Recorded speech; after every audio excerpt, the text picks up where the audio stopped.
You know what you are? You're nobody. You're a nobody in a dirty apron serving people who actually matter. He said it loud enough for the whole diner to hear.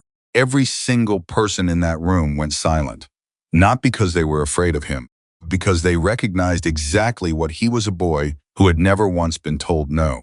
What happened next, in a small Montana diner on an ordinary Tuesday morning, would change 4 lives forever and teach one arrogant young man the lesson that all his father's money never could.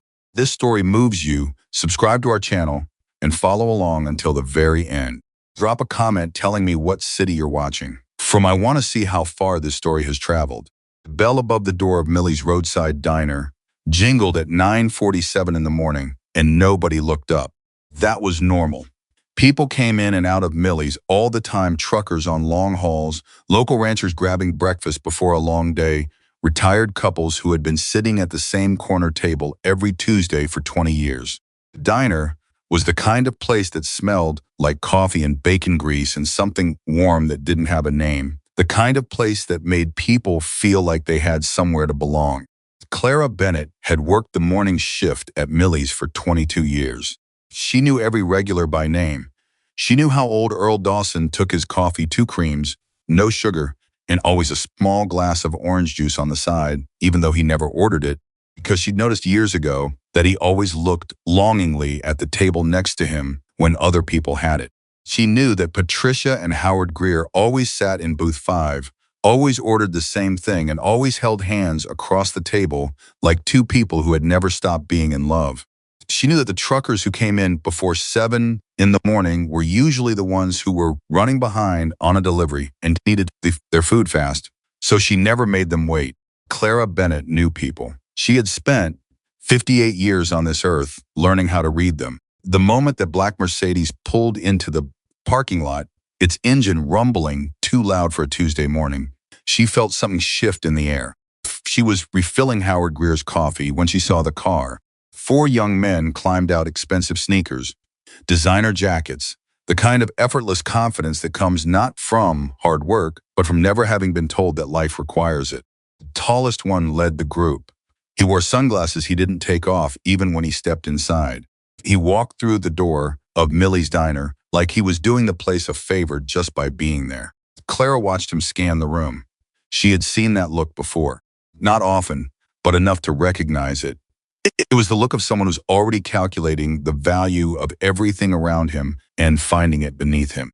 She set down the coffee pot, smoothed the front of her apron, and walked over. "Good morning," she said, with the same warm smile she gave everyone who walked through that door. "Just the 4 of you today? I've got a nice big booth right over by the window." The tall one, she would learn his name, was Ethan. Looked at her for the first time. Or rather, he looked through her. Sure, whatever. He was already turning away, already talking to one of his friends, already treating the conversation as something he had already moved past. Clara led them to the booth, set down 4 menus, and gave them a moment to settle. "Can I start you all off with some coffee? We've also got fresh squeezed orange juice this morning." "What kind of coffee do you have?" Ethan asked, cutting her off. But the question wasn't really a question. It was the opener to something else. She could hear it in his voice, the slight edge, the bored contempt that was already looking for somewhere to land. "We have regular drip coffee, dark roast, decaf," Clara said. "We've also got a house blend that most of our regulars—" "House blend." He said it the way you'd say something stuck to the bottom of your shoe.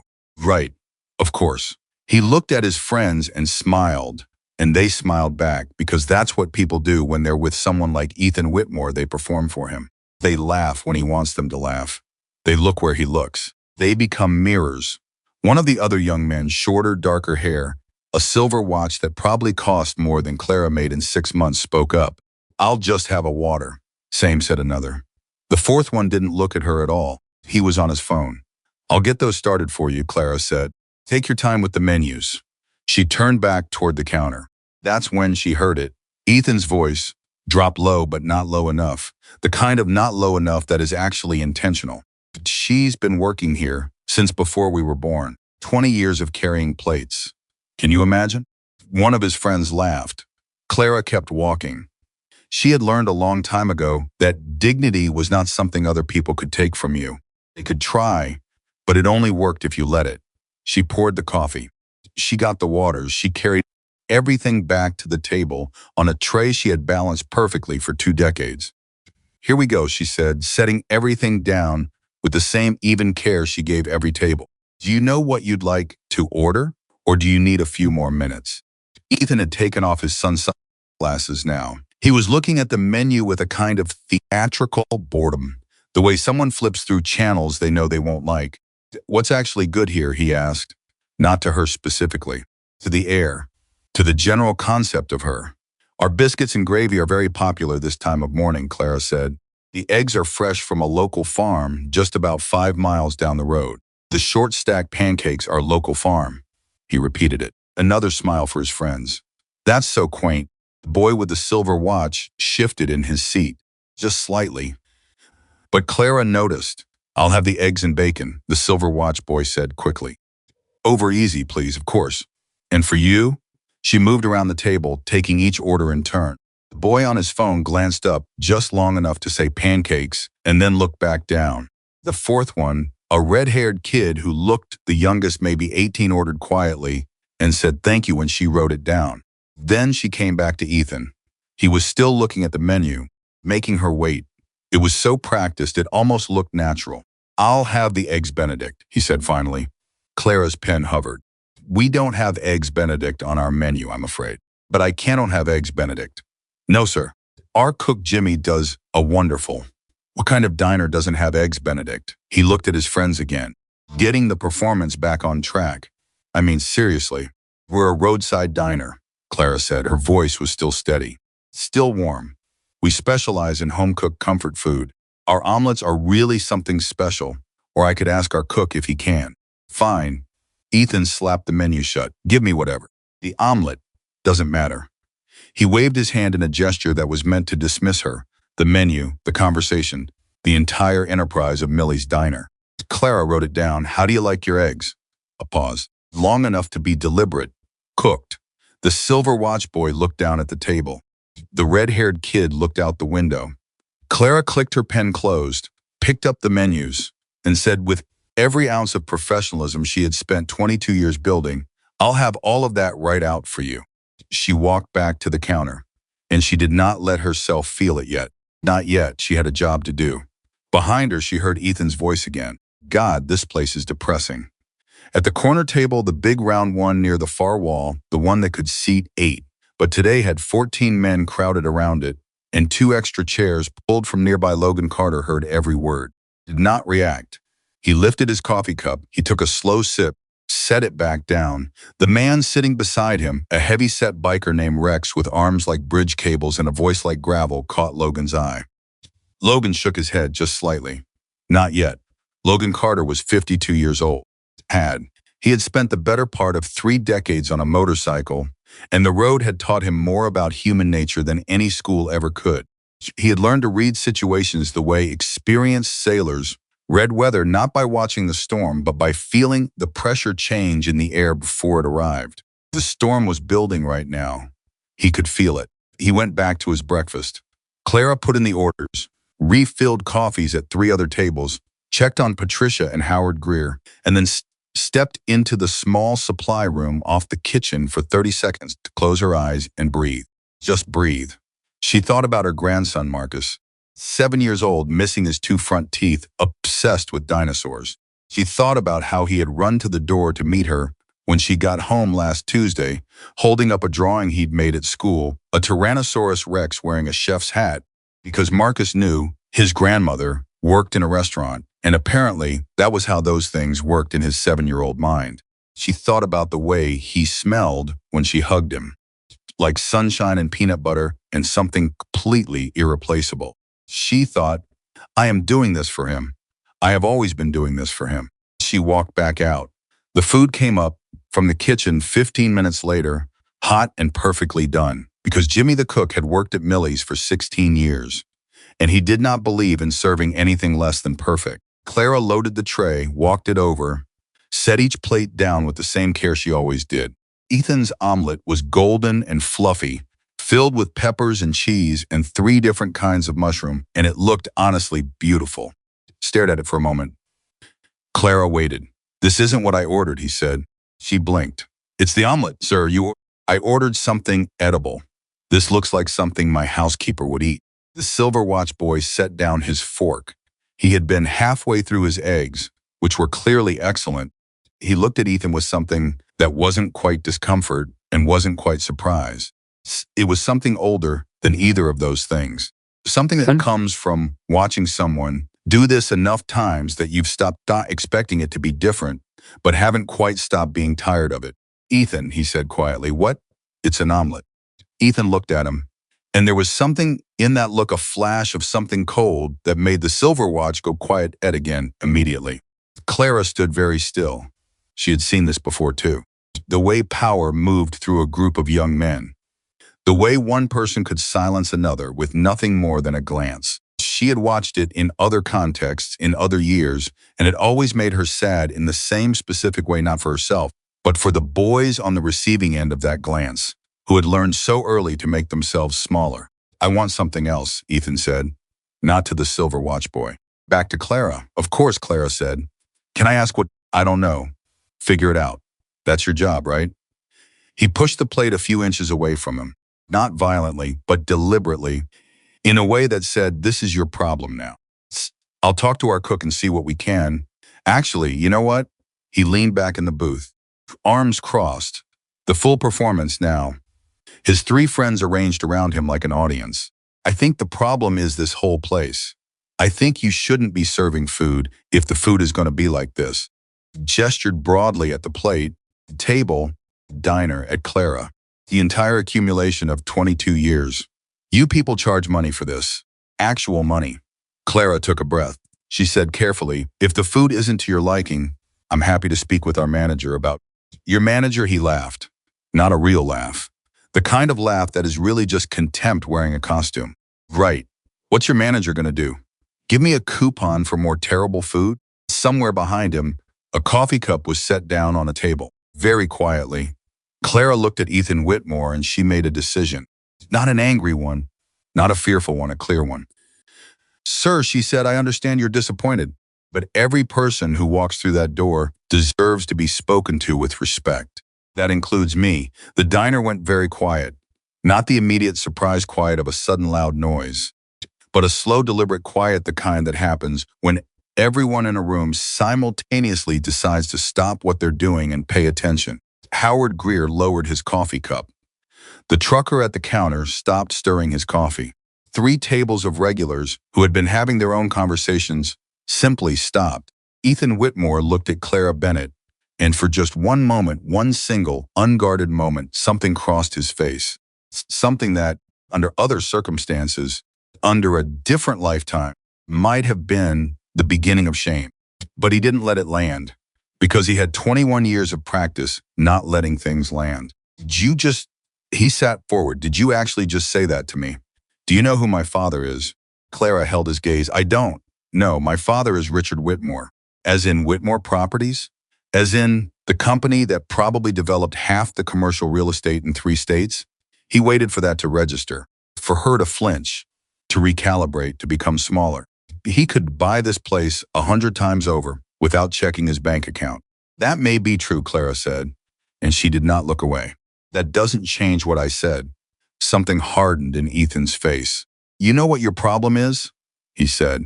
You've been working in a place like this for so long that you actually think it matters. You actually think. And here he paused, and his voice dropped into something uglier, something that had been underneath the boredom and the contempt all along, something meaner and more personal. You actually think that you matter. He said it quietly. But in that diner, with all that silence around them, it was the loudest thing anyone had said all morning. Clara Bennett, who had buried her daughter, who had raised her grandson on a waitress's tips and a set of values no amount of money could have given him, stood on her feet for 22 years with a smile and a steady hand and the particular dignity of a person who knows exactly who she is. Clara Bennett did not cry. She did not yell. She looked at Ethan Whitmore and she said, in a voice that was completely, absolutely calm, "Young man, I have been alive long enough to know the difference between a person who is cruel and a person who is in pain. I feel sorry for you, not because of anything you've said to me, but because you clearly have never had anyone love you well enough to tell you the truth. The silence that followed was the deepest silence the morning had produced yet. In the corner of the room, Logan Carter set down his coffee cup. Did not stand up yet, but he unfolded his arms. He watched. The silver watch boy, his name was Jordan, and he had known Ethan since they were 8 years old, and he had watched Ethan do versions of this for 13 years. Restaurants and hotels and airports and department stores felt something shift inside his chest, something he didn't have a name for yet, something that felt uncomfortably like recognition. He thought, she's right. He thought, why have I never said that? He thought, when did I decide that keeping the peace was worth more than telling the truth? He didn't say any of this. Not yet. The habit of silence was too deep, too practiced, too woven into the shape of his friendship with Ethan. But the thought had arrived. And thoughts like that don't leave once they've come. Ethan was not done. Later, when he tried to reconstruct the moment, he would not be able to explain what happened inside him in the seconds after Clara spoke. The most honest answer, the one he would not be able to give for months. Not until much later, not until he had enough distance to look at it clearly, was that her words frightened him. Not physically, but in a deeper way. In the way that truth frightens people who have built their entire lives on avoiding it. And when Ethan Whitmore felt afraid, he had one response, and one response only. He pushed harder. You feel sorry for me. He repeated it, and his voice had changed now, not the bored contempt of earlier, but something with an edge to it. Something with teeth. That's hilarious. You're a 50-something-year-old woman who takes food orders for a living, and you feel sorry for me. He reached across the table, picked up his water glass. Then, with the kind of deliberate, premeditated calm that is so much worse than impulsive anger, he tilted it. Just slightly, just enough. The water ran across the table, off the edge, and down the front of Clara's apron. Nobody moved. For 3 full seconds, nobody in Millie's diner moved. Then 2 things happened at once. Jordan's chair scraped back from the table. From across the room, the sound of a single chair sliding on a linoleum floor. Not 2 chairs, not 3. 14. 14 chairs sliding back in near-perfect unison, in the kind of coordinated silence that is more powerful than any raised voice could ever be. Logan Carter stood up. He was not a small man, not a young one. But there was a quality to the way he moved, unhurried, completely deliberate, that made the room feel like it rearranged itself around him. Crossed the diner without rushing. He stopped in front of Ethan Whitmore's booth. Did not raise his voice. He did not make a threat.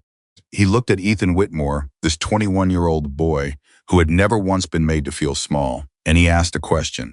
Just one question. Son, he said, do you have any idea what you just did? Ethan looked up at him. For the first time all morning, Ethan Whitmore had nothing to say. And in that silence, in the gap between the question and the answer that never came, something important began. Not an ending. A beginning. The hardest kind. The beginning of a boy who didn't know yet that he needed to change. Standing in the first moment of the rest of his life.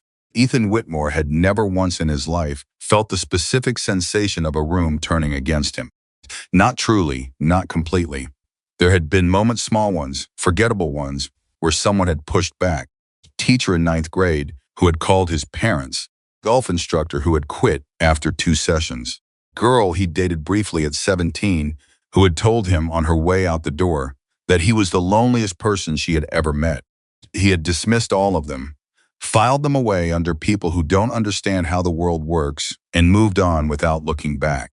This was different.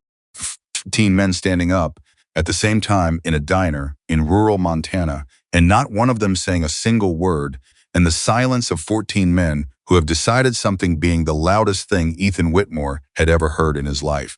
Logan Carter stood 2 feet in front of him, close enough that Ethan could see the lines in his face, the deep ones, the kind that come from weather and years, and decisions that cost something real. Logan's eyes were steady and dark and completely without the one thing Ethan had learned to rely on in every confrontation he had ever been in. Fear. There was no fear in Logan Carter's face. There was no anger either, which somehow felt worse. There was just a kind of clear, settled attention. The look of a man who has seen exactly this before and knows precisely what it is. I asked you a question, son, Logan said. Conversational. The kind of voice that doesn't need volume to carry weight. Ethan's jaw tightened. He could feel his friends on either side of him, Jordan, who had pushed his chair back and was now sitting rigid and very still, the phone kid, whose screen had gone dark, the red-haired one, who looked like he was actively praying to become invisible. "Don't know who you think you are," Ethan said.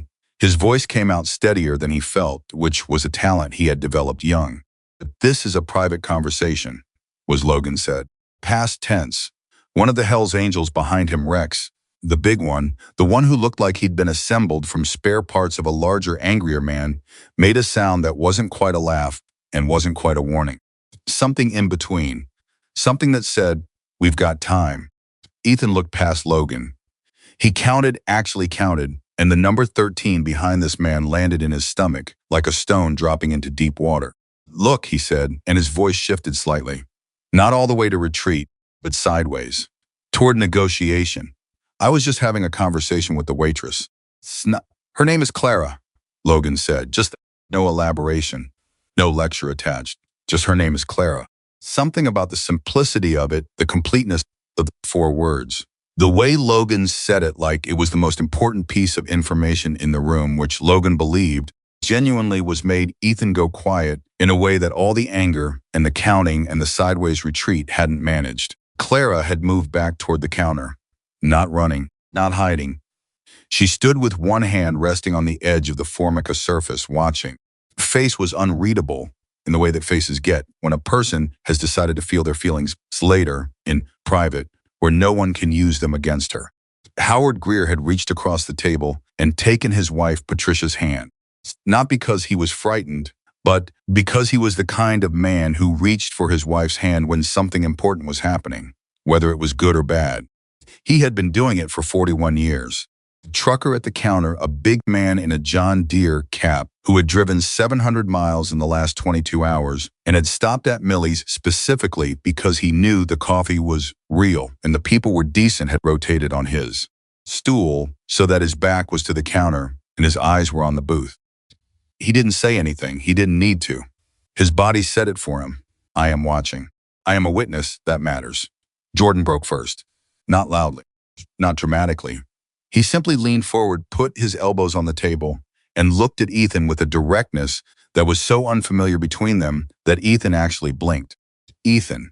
Jordan's voice was low. "She's right. You need to stop." The table shifted. The air shifted. Because in 13 years of friendship, Jordan had never once said anything like that to Ethan Whitmore. He had come close. He had thought it dozens of times, hundreds of times in airports and restaurants and hotel lobbies, and a dozen other places where Ethan had done smaller versions of this exact thing to smaller versions of the same invisible people. But he had always found a reason to stay quiet, always found a way to look away at the critical moment. Not this time. Ethan looked at Jordan like he had never seen him before. "Excuse me, you heard me." The silence between them was a different kind of silence from the rest of the room. It was personal, historical.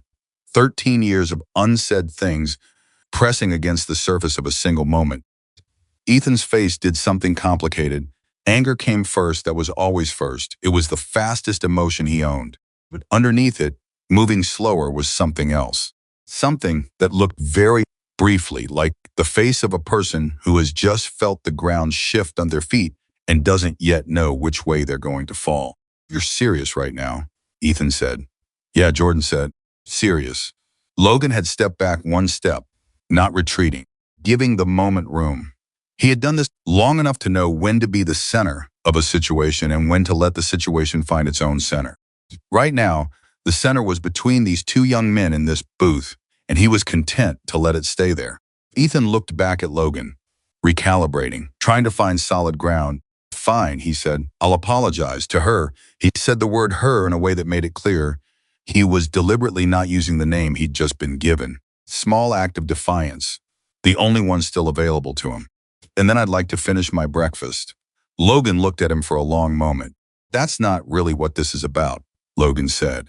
"Then what is it about?" And Logan, who had spent 3 decades watching young men self-destruct in ways large and small, who had buried 2 friends who had never learned the particular lesson this moment was trying to teach, who carried those losses like stones in his chest every single day, Logan pulled a chair from the nearest empty table, turned it around, sat down on it backwards, arms folded across the top rail, like they had all the time in the world. Because they did. Ethan blinked. This was not the move he had been expecting. "What are you doing?" Ethan said. "Sitting down," Logan said. "You should too. You're already sitting." "Good, I don't." "Here's what I want to know," Logan said, and his voice took on a tone that was almost conversational, almost gentle, almost like someone beginning a story rather than beginning a confrontation. "Your daddy's name is Richard Whitmore." It wasn't a question. Ethan's eyes narrowed. "How do you know that?" "You said it yourself 5 minutes ago." Loud enough for all of us to hear. Logan tilted his head slightly. "Now, I know who Richard Whitmore is. I've seen his name on buildings, driven past his developments from here to the coast. Man builds things." A pause. "Is that what you want? To be the guy who builds things?" Ethan stared at him. Of all the directions this conversation could have gone, this was not one he had prepared for. "I don't see what that has to do with." "Answer the question," Logan said, gently but completely a beat. "I don't know," Ethan said. That, right there, those 3 words, that honest, unguarded, unprepared answer, that was the first true thing Ethan Whitmore had said since walking through the door of Millie's diner. Logan heard it. Clara from across the room heard it. Jordan heard it, and something shifted in his chest again. Even the red-haired kid, whose name was Tyler, and who was 18 years old, and had spent the last 40 minutes feeling like he was watching a car accident in slow motion and hoping he could become invisible, heard it. He felt quietly and privately an enormous relief, because the answer, "I don't know," was real. And real things, Tyler had discovered, were much easier to be in the same room with than performed ones. "That's all right," Logan said. "Most people your age don't know." "Nothing wrong with that." He paused. "Here's what I do know. I know that what you just did to Clara, and I'm calling her by her name, because that is her name, and she has earned it. What you just did is something you're going to have to live with. Maybe not today. Maybe you'll drive out of here, and your friends will laugh about it, and you'll move on and forget it happened." Another pause. Longer this time. "But I've been around long enough to know that the things we do to people who can't fight back have a way of staying with us, way down deep, in the part of ourselves we don't look at." Ethan's jaw was tight. His eyes were hard, but his hands, Clara noticed from across the room, had gone flat on the table, open, as if involuntarily some part of him had dropped his defenses. "I'm not," he started. "You poured water on her," Logan said. "Just that, no drama, no volume. You poured water on her." The plain ugliness of that fact, stated that simply, without decoration or anger or indignation, just stated like a fact, because it was a fact landed on Ethan Whitmore in a way that all of Logan's other words had been building toward. Face changed, not completely, not permanently, not in the way it would change later, in the weeks and months that followed, when he had time and distance and the slow grinding work of actual growth, but in the way a face changes when a person sees a reflection of themselves that they cannot immediately dismiss. Started again. The food wasn't the issue," Logan said. The service wasn't the issue either." Logan leaned forward, just slightly, on the rail of the chair. "You want to know what the issue was? You walked in here already angry, already needing someone to be less than you, because when everything in your life is handed to you.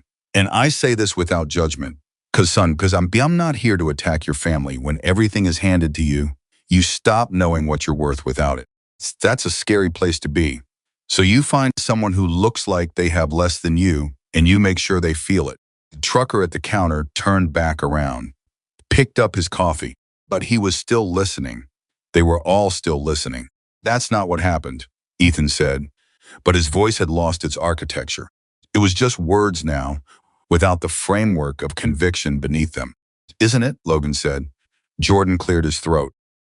"Ethan, come on, man." And then something happened that nobody in the diner was fully prepared for. Not Logan, not Jordan, not the trucker, not Howard and Patricia Greer, not even Clara, who had been watching with the careful, experienced attention of someone who has learned that people are almost always more complicated than they first appear. Ethan Whitmore's eyes went bright, not with anger.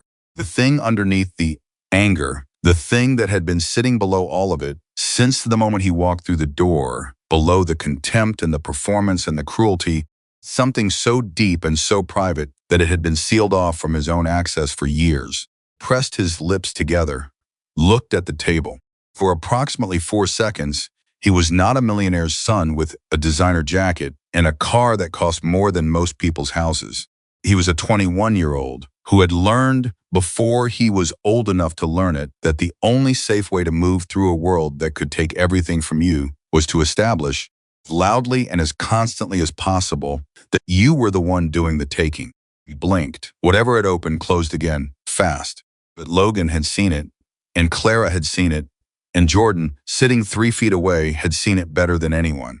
"I think we should go," Ethan said. His voice was flat, controlled. The shutdown after the almost opening started to slide out of the booth. "Son," Logan said. "One word." Ethan stopped. "You haven't paid yet." "A beat." "Two." Then Ethan reached into his wallet, dropped $300 bills on the table, far more than the bill, deliberately far more than the bill, in the way that someone tries to use money to resolve something that money cannot resolve, and stood up. Logan looked at the money on the table, then at Ethan. "That's not what I meant," he said. Ethan met his eyes. The thing that passed between them in that moment, the thing that Logan put there deliberately, with 52 years of living and losing and learning behind it, was not anger and it was not judgment. It was something that looked, to Jordan, who was watching closely, remarkably like an invitation. "Come back from this," it said. "You can. It's not too late. But you have to choose it." Ethan looked away first. He pushed past the edge of the booth. His friends scrambled up after him, Jordan last. And Jordan paused just for a moment and looked back at Clara standing at the counter. He opened his mouth, closed it. Then quietly, just to Clara, "I'm sorry," he said.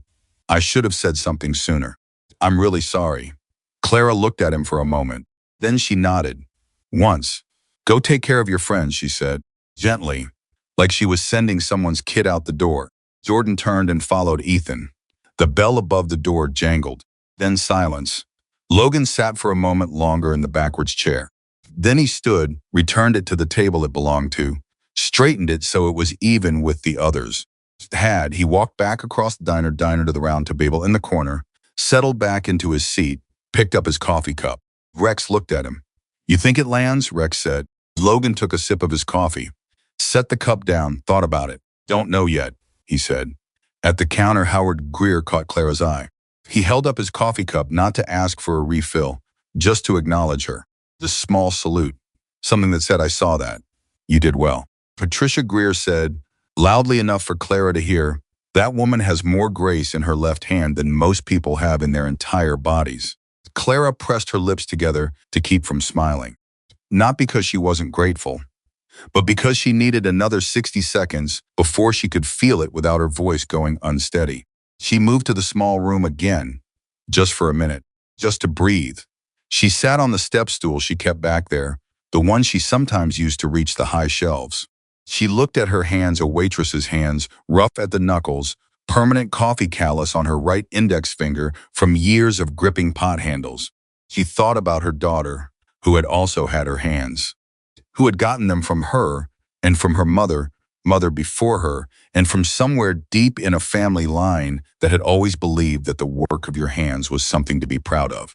She thought Marisol would have laughed. She would have said, "Mom, only you. Only you could turn a bad breakfast into a life lesson." She thought, "I miss you every single day." She breathed in. She breathed out. Then she heard the bell above the door jangle again. She frowned. It hadn't been 5 minutes. She came back out from the supply room, smoothing her apron.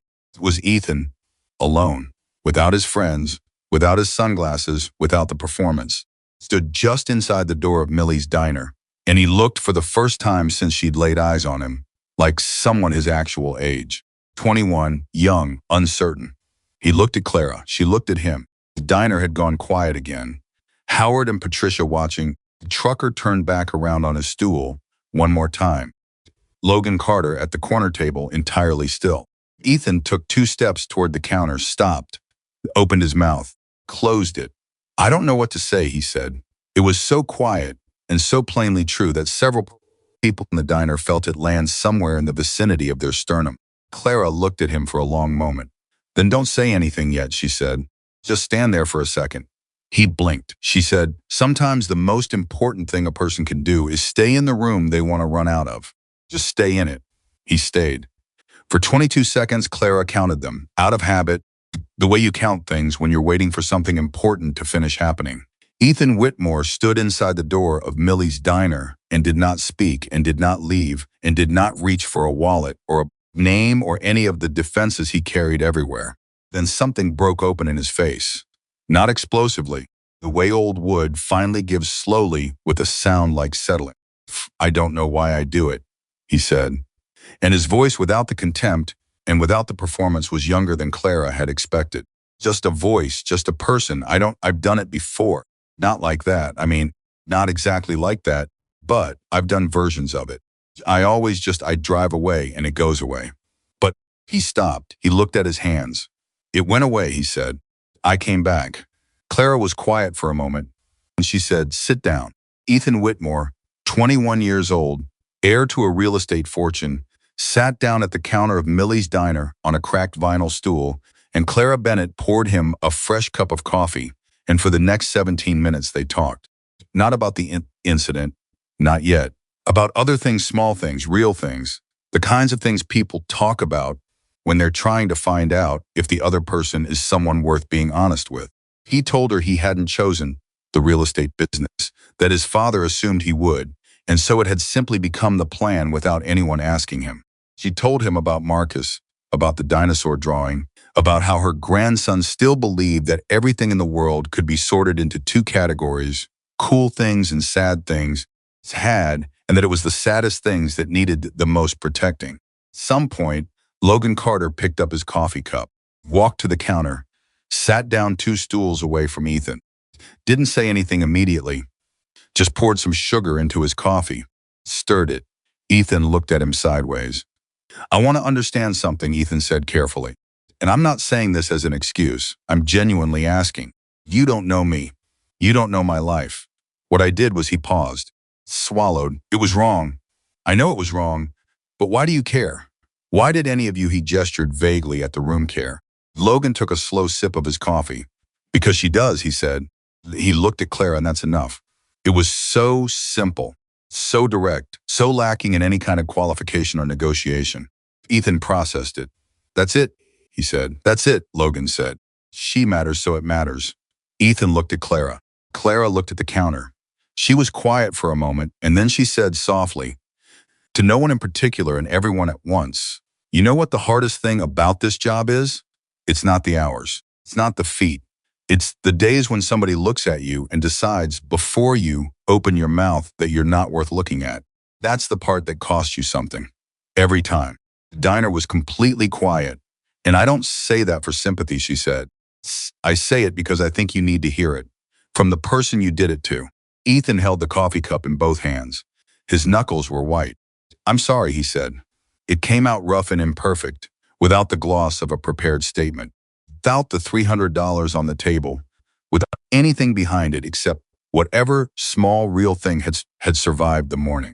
Clara nodded. She did not say it's okay, because it wasn't entirely, and she was too honest for that.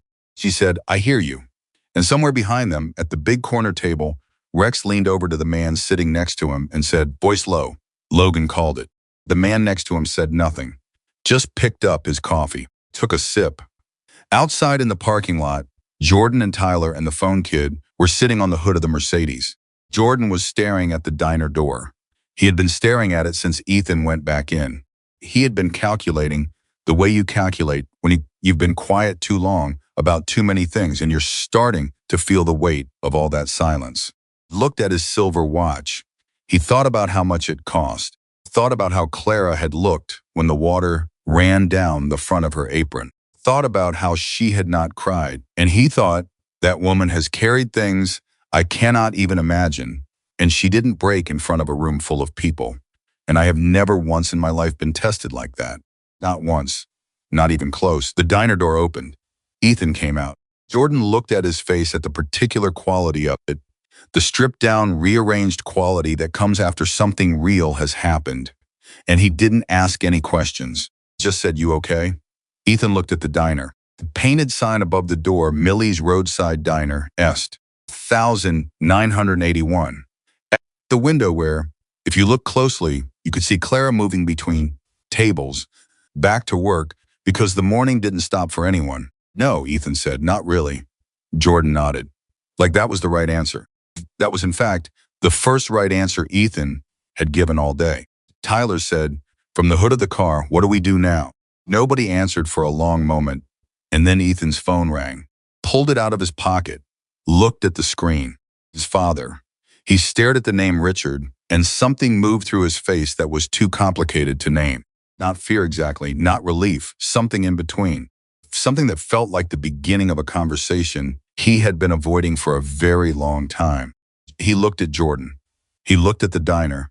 He answered. Dad, he said, and Richard Whitmore's voice came through the line, measured and careful in the way that powerful men's voices always are, controlled, deliberate, accustomed to being the most important voice in whatever room it entered. Where are you? Richard said. Ethan looked at the sign above the door. I'm at a diner in Millbrook, he said. Something happened this morning, a pause, breath. I think I need to tell you about it. There was a silence on Richard Whitmore's end of the line. Not an angry silence, a listening one. And in that listening silence, something shifted in the space between a father and his son, something that had needed shifting for longer than either of them had words for, moving slowly toward a different shape, like a door beginning to open that has stuck ducks for 21 years. Richard Whitmore arrived at Millie's Diner 3 hours and 40 minutes after that phone call. Not because it took him that long to drive. He could have sent a car. He could have sent 2 cars. He could have called his lawyer, called his PR person, called any one of the 17 people on his phone whose entire professional purpose was to make Richard Whitmore's problems disappear before they became visible to anyone who mattered. He did none of those things. He drove himself. He sat in his office for 11 minutes after hanging up with Ethan, his phone face down on the desk in front of him, his hands flat on either side of it. His assistant knocked twice, and he didn't answer. His 2 o'clock called, and he let it go to voicemail. He sat there and thought about a conversation he'd had with Ethan's mother, Margaret, 11 years ago, the year before she died, the year she was sick enough to say the things she'd been careful with before, the year she had sat in a hospital bed and told Richard with the particular clarity of someone who knows they are running out of time to say true things, you're going to lose him, Richard. Not the way you think. Not to drugs or to bad decisions. You're going to lose him to the version of himself you're building. You won't see it happen because it happens slowly in all the moments you're not there. Told her she was wrong. He had believed it when he said it, picked up his keys. He walked past his assistant without stopping. He drove 3 hours and 40 minutes north on roads that got smaller and quieter the farther he went, until he pulled into the gravel parking lot of a roadside diner in Millbrook, Montana, and sat in his car for a full 2 minutes before he went inside. Ethan was not there. Clara was. She was wiping down the counter when the door opened, and she looked up and saw a man in his late 50s, silver-haired, in a jacket that probably cost more than her monthly rent, standing just inside the door of her diner, looking like someone who had just walked somewhere he didn't know how to be. She recognized the look. She had seen it on Ethan's face in the last few minutes before he left. Something stripped down, something uncertain, something that money had not prepared him for. Can I help you? She said. Richard Whitmore looked at her. She watched him understand all at once, in the way that obvious things sometimes arrive late but arrive completely who she was. You're Clara, he said. I am, she said. He came to the counter. He did not sit down immediately. He stood there, this man who had built 37 commercial properties across 4 states, who had shaken hands with senators and restructured companies and made decisions worth hundreds of millions of dollars. Without blinking, he stood at the counter of Millie's Roadside Diner, and he did not know what to do with his hands. Clara watched him. Sit down, she said. Same words she'd said to his son. Same tone. He sat. She poured him a coffee without asking. Set it in front of him. He wrapped his hands around the mug and looked at it. My son called me this morning, he said. I know, she said. Told me what happened. A pause. He told me what he did. Clara was quiet, leaning against the counter on the other side, arms loosely crossed. She was not unfriendly, but she was not going to carry this conversation for him. Some things a person has to find their own way into. Richard looked up at her. I want to apologize. On his behalf, and he stopped. Something moved across his face and on my own. That was not what Clara had expected him to say. She held his gaze. On your own, she repeated. He learned from somewhere, Richard said. The way he said it quiet, flat, not self-pitying but honest in the way that cost something made Clara set down the cloth she'd been holding. Didn't arrive in the world like that. Nobody does. He looked at his coffee. Taught him that the world has a hierarchy and that his family sits near the top of it. I didn't say those words to him. I didn't have to. Just showed him. Every day, in 100 different ways, I showed him that some people matter more than others. And then I was surprised when he believed me. The diner was quiet. The lunch rush had thinned out. Howard and Patricia had gone home an hour ago. The trucker was long down the highway. But Logan Carter and 2 of his men were still at the corner table, and they were listening without pretending not to. Clara said, how long ago did his mother pass? Richard looked up sharply. He mentioned her, Clara said. Not directly. But he mentioned her. The way people do when they're trying not to. Richard was quiet for a moment. 11 years ago. He was 10. Clara nodded slowly. That's a hard age to lose your mother. It's a hard age for everything, Richard said. Yes, she said, but especially that. She picked up the cloth again, ran it along the counter surface in a slow, even motion that wasn't really about cleaning. My daughter died, my grandson was 5. 2 years younger than Ethan was when he lost his mother. She kept her voice level. Not because she didn't feel it, but because she had learned how to speak about it without the grief overwhelming the sentence. I've watched Marcus every day since then, watching for the ways it's changing him, the ways the whole is shaping who he's becoming. Because it does. Loss shapes people, especially when they're young, especially when nobody talks about it. Richard's jaw moved. Did you talk to Ethan about it? Clara asked, after she was gone. Did you sit with him in it? The silence that followed was the most honest answer Richard Whitmore had given anyone in years. I thought he started. Stopped. I thought if I kept things moving, kept things normal, if I gave him stability, structure. You gave him forward motion, Clara said, not unkindly.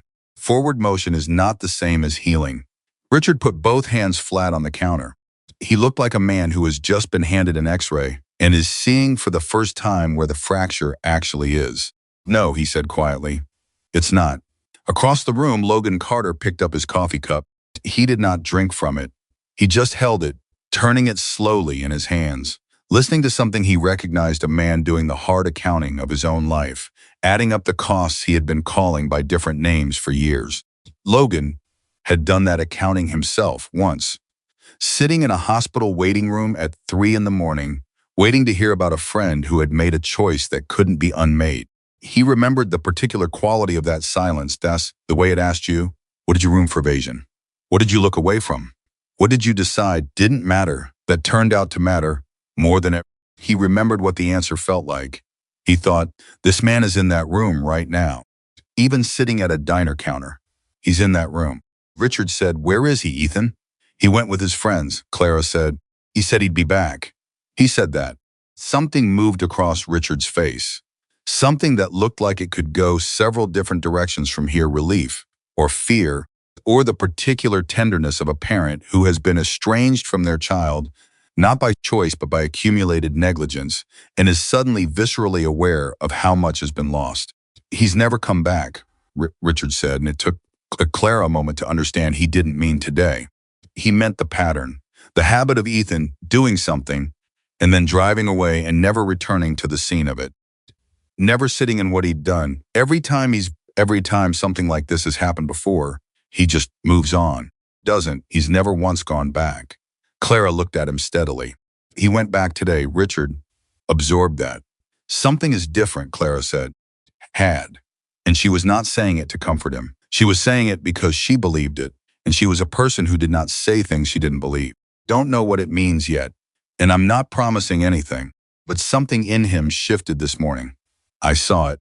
Richard Whitmore, who had closed deals and negotiated contracts and walked into rooms full of hostile people and walked out having gotten what he needed. Richard Whitmore looked at a 58-year-old waitress in a roadside diner and believed her completely and without qualification. What do I do? He said. It came out stripped of everything. No strategy, no position, just the question raw and plain. Clara was quiet for a moment. Outside, a truck went past on the highway and the windows trembled faintly. From the kitchen, she could hear Jimmy clanging something against the sink. "Don't fix it with money," she said. Richard nodded, just slightly, like he had expected this, and also needed to hear it said out loud. "Don't make one grand gesture and consider it resolved," she said. "Whatever happens next, it has to happen slowly, over time. The ordinary days, not the dramatic ones." She paused. "That's where people actually change. Not in moments like this morning. This morning was just the door opening. What's on the other side of it is the long work." "Don't know if I know how to do that," Richard said. "No," Clara said, "you probably don't. Not yet." She picked up his empty coffee cup, refilled it without asking. "But knowing that you don't know is a better place to start than most people manage." The bell above the door jingled. Everyone in the diner looked up. Ethan came in first, Jordan behind him, Tyler behind Jordan. The phone kid, whose name Clara would learn, Derek, was not with them. Ethan stopped when he saw his father at the counter. The two Whitmore men looked at each other across the length of a roadside diner, and something passed between them that had been trying to pass between them for 11 years and had never quite found an opening large enough. Richard stood up from the stool. He didn't open his arms. He didn't make a speech. He just stood up, the way you stand up when someone important walks into the room, and he looked at his son the way he should have been looking at him for years, not as a project, not as an extension of himself, not as evidence of his success or his failure, but as a person. A 21-year-old person who was standing in a diner in Montana, having just done one of the worst things he'd ever done and come back for it anyway. "Dad," Ethan said. "Ethan," Richard said. It was nothing and it was everything. Jordan, standing behind Ethan, glanced at Clara. She gave him the smallest nod. He exhaled. It was Logan Carter who broke the suspended moment, not with words but with movement, pushing his chair back and standing up from the corner table and walking at his own unhurried pace to where the two Whitmore men were standing in the center of Millie's diner. Ethan looked at him. Something tightened in Ethan's face, not hostility this time, but something closer to accountability. The particular way a person looks at the face they last saw when they were at their worst. "You came back," Logan said. "You said I could," Ethan said. Logan's mouth moved, not quite a smile. Something more measured than that. Didn't say anything of the kind. "No," Ethan said, "but you meant it." And Logan looked at him for a long moment, the way you look at something that has surprised you. And then he said, "Yeah, I did." Richard looked at Logan, at the leather vest, the weathered face, the easy authority of a man who had earned every bit of the space he occupied. "Richard Whitmore," he said, and extended his hand. Logan looked at the hand, took it, shook it once firmly. "Logan Carter. My son tells me you're the one who..." Richard paused, chose his words carefully. "Who sat with him?" "Somebody had to," Logan said. Richard nodded, slowly, like a man taking in information he should have had a long time ago. "Thank you," he said. Logan looked at him steadily. "Don't thank me. Make it mean something." Richard held his gaze. "I intend to." They had moved to a large table by then. Clara had pushed two together without being asked, the way she did when a situation required space, and the group of them were sitting, Richard and Ethan side by side for the first time in what felt like years. Logan across from them, Jordan at the end of the table, Tyler close enough to listen, but far enough away to give them room. Clara moved in and out, bringing coffee, bringing water, not hovering. "Need to know," Ethan said, some point, dressing Logan. "What made you get involved?" "You and your guys. Most people don't. Most people saw exactly what was happening, and they watched. Some of them tried to stop it in their own way," Logan said. He glanced toward the counter, the trucker's stool that was now empty. "Not everyone has the same tools. But why you?" Ethan pressed. "Why did it matter to you specifically?"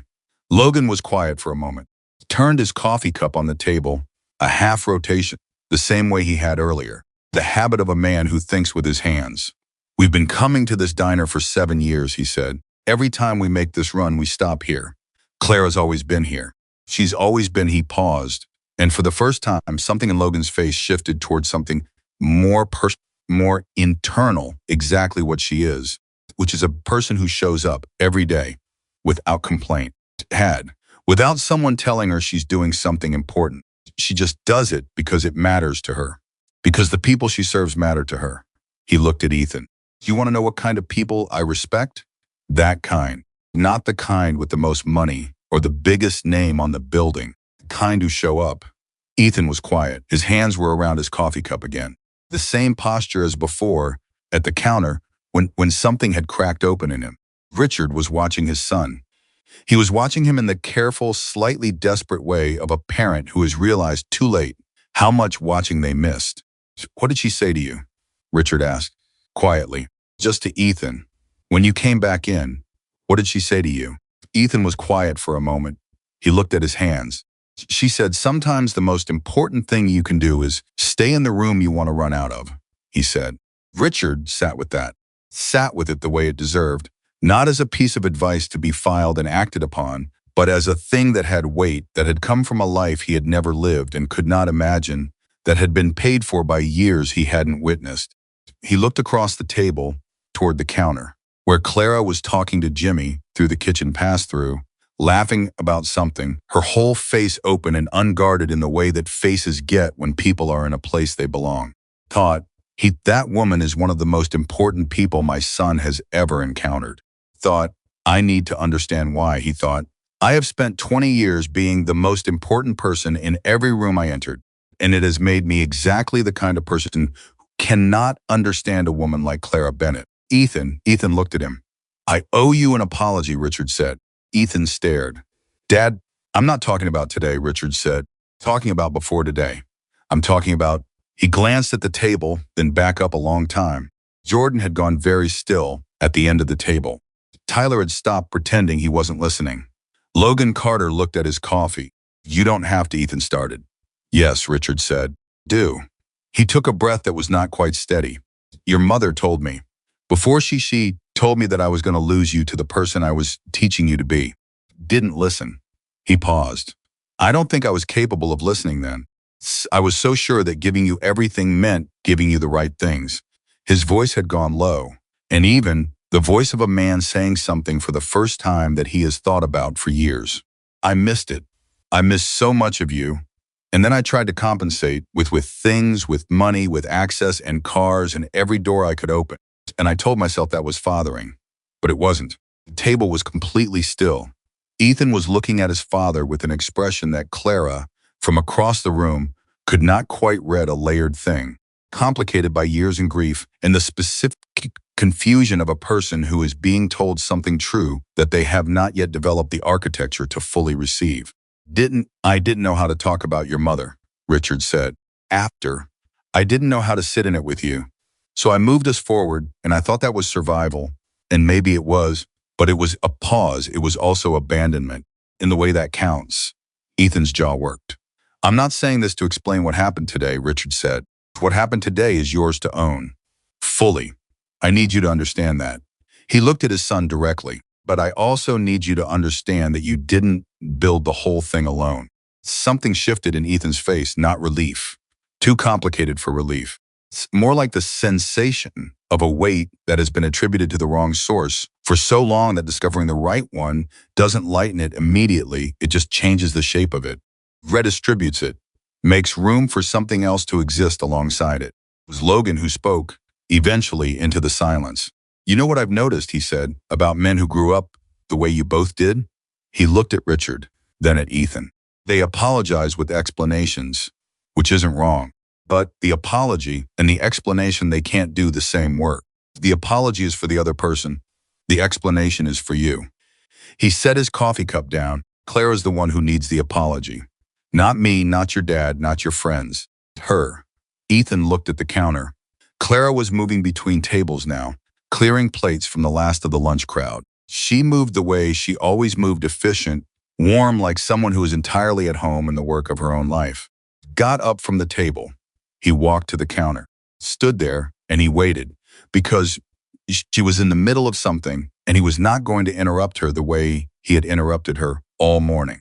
He was going to wait. He was going to let her finish. She looked up and saw him standing there. Something crossed her face, not suspicion, not wariness, but a kind of quiet attention. She set down the plates she was carrying. She came to the counter. They were standing less than 2 feet apart. "I need to say something," Ethan said. "And I need you to know that I'm not saying it because my dad's watching, or because of Logan, or because I'm trying to make myself feel better." He stopped, reorganized. "I mean, maybe all of those things are also true. I'm trying to be honest, and I'm not that practiced at it." Clara said nothing, just listened. "What I did this morning was wrong," Ethan said. "All of it. The things I said, the way I spoke to you, what I did with the water, all of it. Not in a way that an apology fixes. I know that. But I'm sorry. I'm genuinely actually sorry. Not for getting called out. For doing it," he held her gaze. "For looking at you and deciding you were worth less than me. That's the real thing. And I'm sorry for it." Clara was quiet for a moment. Outside on the highway, a truck went past. From the kitchen, the sound of Jimmy running water. The table behind them, Logan turned his coffee cup. Richard Whitmore sat completely still. Jordan had his elbows on the table and his chin in his hands and was looking at his best friend. "I don't know who this person is yet, but I think I want to." Clara looked at Ethan. She said, "I believe you." Just that. Not "it's forgiven." Not "it's forgotten." Not any of the formulas that people use to close these moments off, because the open-endedness makes them uncomfortable. Just "I believe you." And then she did something that nobody in the diner expected. She reached under the counter and pulled out a photograph. Small, worn at the edges, the kind of photo that has been handled often. She set it on the counter between them. It was a little girl, maybe 9 years old, dark hair, laughing at something off camera with her whole face, the completely unself-conscious laugh of a child who doesn't yet know there are reasons to hold it back. "It's Marisol," Clara said. "My daughter." Her voice was steady, practiced in the way that grief, long held, becomes practice. "She died 8 years ago. Car accident, she was 31. A pause. "Marcus is her boy, my grandson. He's 7. Ethan looked at the photograph. He looked at it for a long time. "She looked like you," he said. Clara smiled a small, real, complicated smile. "Everybody says she looked like her father, but she had my hands." Ethan looked at Clara's hands. The rough knuckles, the coffee callus, the ears. "I didn't know," he said. "No," Clara said, "you didn't." She picked up the photograph and held it for a moment. "I'm not telling you this so you'll feel worse. I'm telling you because you said you wanted to be honest. Honest means knowing who you were in a room with." She looked at him. "You were in a room with a woman who has already survived the worst things she could imagine. Who comes to work every day because the people in her life need her to. Who doesn't need your respect to know she deserves it." She paused. "But I want you to know it anyway, because knowing it might change how you walk into the next room." Ethan stood at that counter and looked at Clara Bennett, and for the first time in 21 years, he was entirely, absolutely present. Not performing, not calculating, not defending.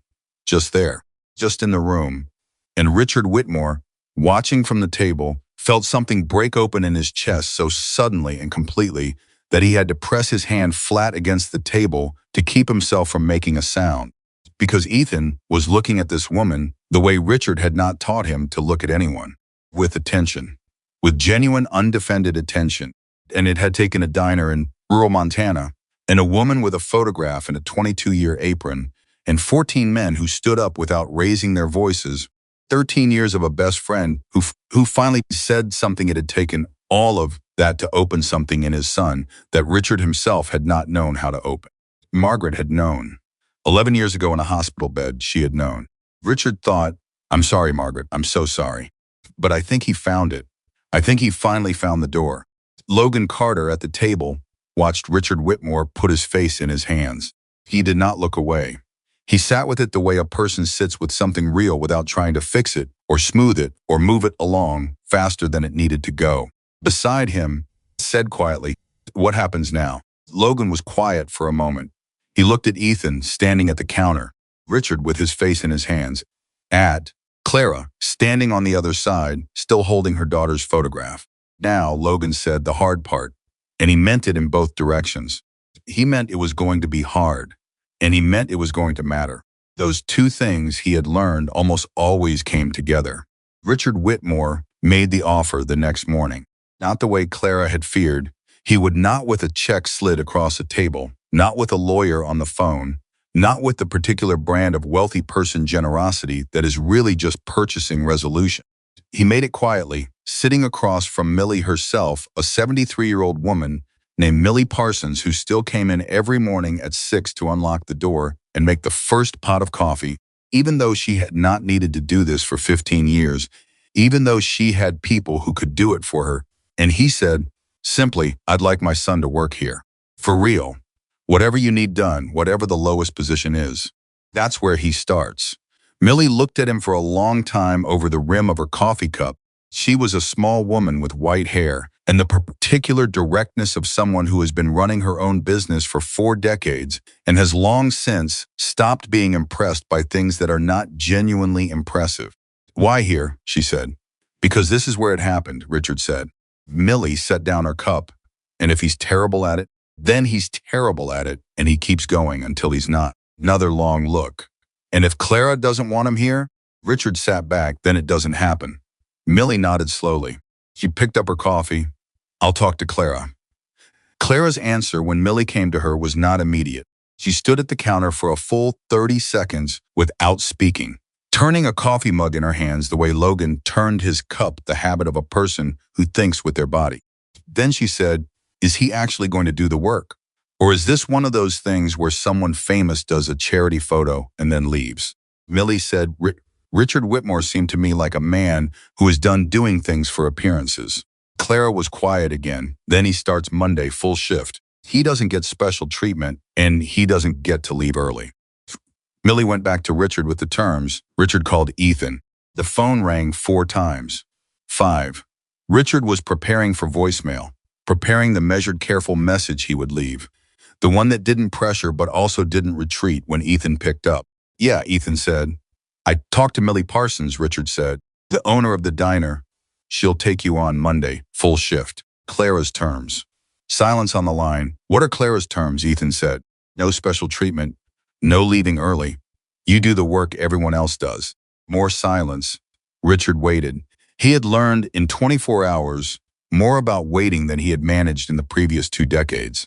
Okay, Ethan said. Just okay. Not a question, not a negotiation, not a condition attached. Just the word, plain and undecorated. Richard exhaled. Okay, he said back. Another silence different from the others. Softer, Dad, Ethan said. What you said yesterday. Diner, a pause. About Mom. Richard's hand tightened around the phone. And thinking about it, Ethan said. All night.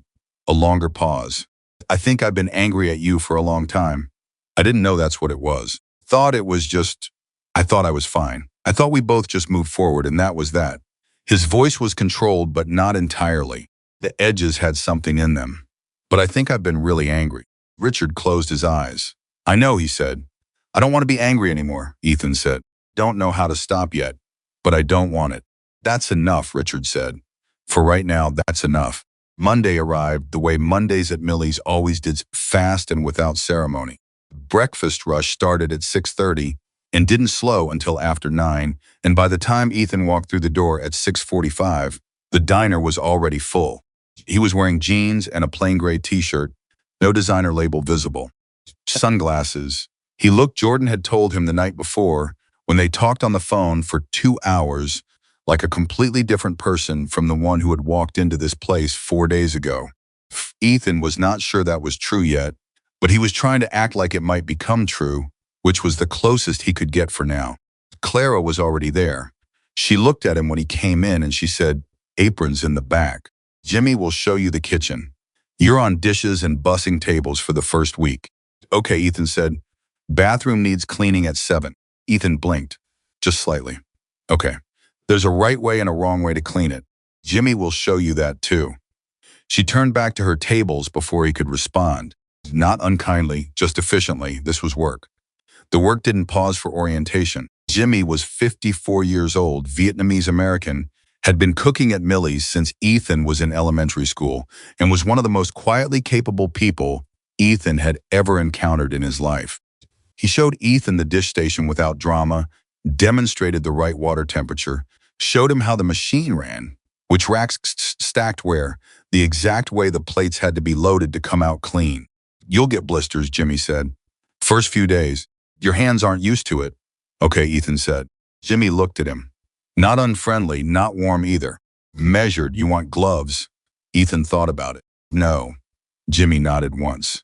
Whether it was approval or just acknowledgement, Ethan couldn't tell. Jimmy was not a man who performed his reactions.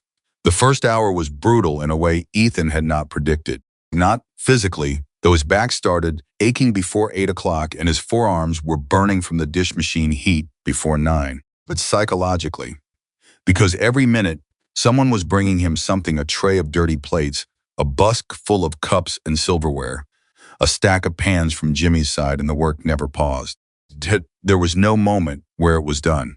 The moment you cleared one side of the station, something arrived on the other. He'd never in his life done anything that didn't pause. Even in school, even in the rare moments when he'd actually worked, there were breaks built in. Lunch, passing periods, the understanding that effort was finite and rest was guaranteed. This was different. This was what Clara did every day. That thought arrived at 8:17 in the morning, and it landed somewhere so specific and so physical that Ethan actually stopped what he was doing for 2 full seconds, staring at the dish station before Jimmy said from behind him, "Keep moving or it piles up." He kept moving. At 9:15, Clara came back to the station with a bus bin and set it down beside him. She looked at his hands red from the water, getting the first hints of the blisters Jimmy had predicted, and she didn't comment on them. She just said, "Table 6 needs clearing when you get a chance." "I'll get it now," Ethan said. He picked up the bus bin. He went to table 6. He cleared it the way Jimmy had shown him, stacking the plates right, folding the napkins a certain way, before dropping them in the bin, moving the condiments back to where they belonged. He wiped the table down. He straightened the chairs. Took him about 4 minutes. He stood back and looked at the empty, clean table. Felt something he had not been expecting. Not pride exactly. More like the ancestor of pride. The thing that comes before you've earned the full version, the feeling of having done something small and real and correct that existed before you arrived and will exist after you leave. Took the bin back to the station and got to work. By the time 10 o'clock rolled around and the morning rush had mostly cleared, Ethan was sweating through his gray t-shirt and his lower back had graduated from aching to a sharper, more specific complaint. He was leaning against the dish station, drinking a glass of water, when Clara came back and poured herself a cup of coffee and stood beside him without speaking for a moment. "Doing okay," she said. "Yeah," he said. She looked at him sideways. "Don't lie, my back hurts," he said. "And my hands," he paused. "Honestly, everything else." Clara made a sound that might have been the beginning of a laugh. "First week always does that. Does it get better?" "Your body adjusts," she said. "Whether the rest of you adjusts is up to you." They stood in companionable silence for a moment. Outside, a car pulled into the parking lot. Clara watched it through the pass-through window. "There's something I want to ask you," Ethan said. "You can tell me if it's not my business." Clara waited. "Marcus," he said, "your grandson. Is he, do you need—" He stopped. Reorganized. "I don't want to offer money. I know what you said about that. That's not what I'm trying to do." He held the glass of water in both hands. "But if there's something I can actually do, something real, I want to know what it is." Clara looked at him for a long moment. She had been waiting, she realized, to see if this would come up, waiting to see whether the change she had seen beginning in him on Thursday was a moment or a direction, a single genuine impulse, or the start of something that could hold its own weight over time. "Marcus needs a lot of things," she said carefully. "Most of them aren't things money can provide." She paused. "He needs his grandmother to have enough time and energy to actually be present with him when she gets home. He needs to go to bed knowing the world is basically okay." Another pause. What he doesn't need is a rich stranger showing up with gifts to make himself feel better about something that happened before Marcus knew it happened. Ethan nodded. He got it. He could hear the boundary and he respected it. He said, "So what can I actually do?" She looked at him for another long beat. Then she said, "Show up. Every day. Do the work. That's what you can do right now." "That I can do," he said. "We'll see," she said, not unkindly. He heard the truth in it, and he did not flinch from it, which was itself a kind of progress. The week passed the way. First weeks, things passed slowly in the moment, and then strangely fast when you looked back at the end of it. Ethan cleared tables and washed dishes and cleaned the bathroom and swept the floor and learned how Millie's ran from the inside out. He learned which regulars wanted what before they ordered it. He learned that Earl Dawson always wanted the orange juice that Clara gave him without his asking. And so on Thursday, Ethan got it to the table before Clara could and set it down without comment. Earl looked up at him with an expression that moved from surprise to something softer and said, "You're catching on." Ethan said, "Clara taught me." Earl looked from Ethan to Clara, who was on the other side of the diner and hadn't seen any of it, and he smiled the smile of a very old man who has lived long enough to see the thing underneath the thing. "Good teacher," Earl said. "Yeah," Ethan said, "she really is." Jordan called every night. Sometimes they talked for an hour, sometimes 15 minutes. But he called and Ethan answered, and they talked about things they had never talked about in 13 years of friendship, real things, uncomfortable things, the kind of conversations that start at 10 at night when there's no performance left in you and you're just tired and honest. On Wednesday night, Jordan said, "I've been thinking about what you said, about being angry for a long time and not knowing it." "Yeah," Ethan said. "I think I do that too," Jordan said. "Not at my parents, but in general. I think I reroute it.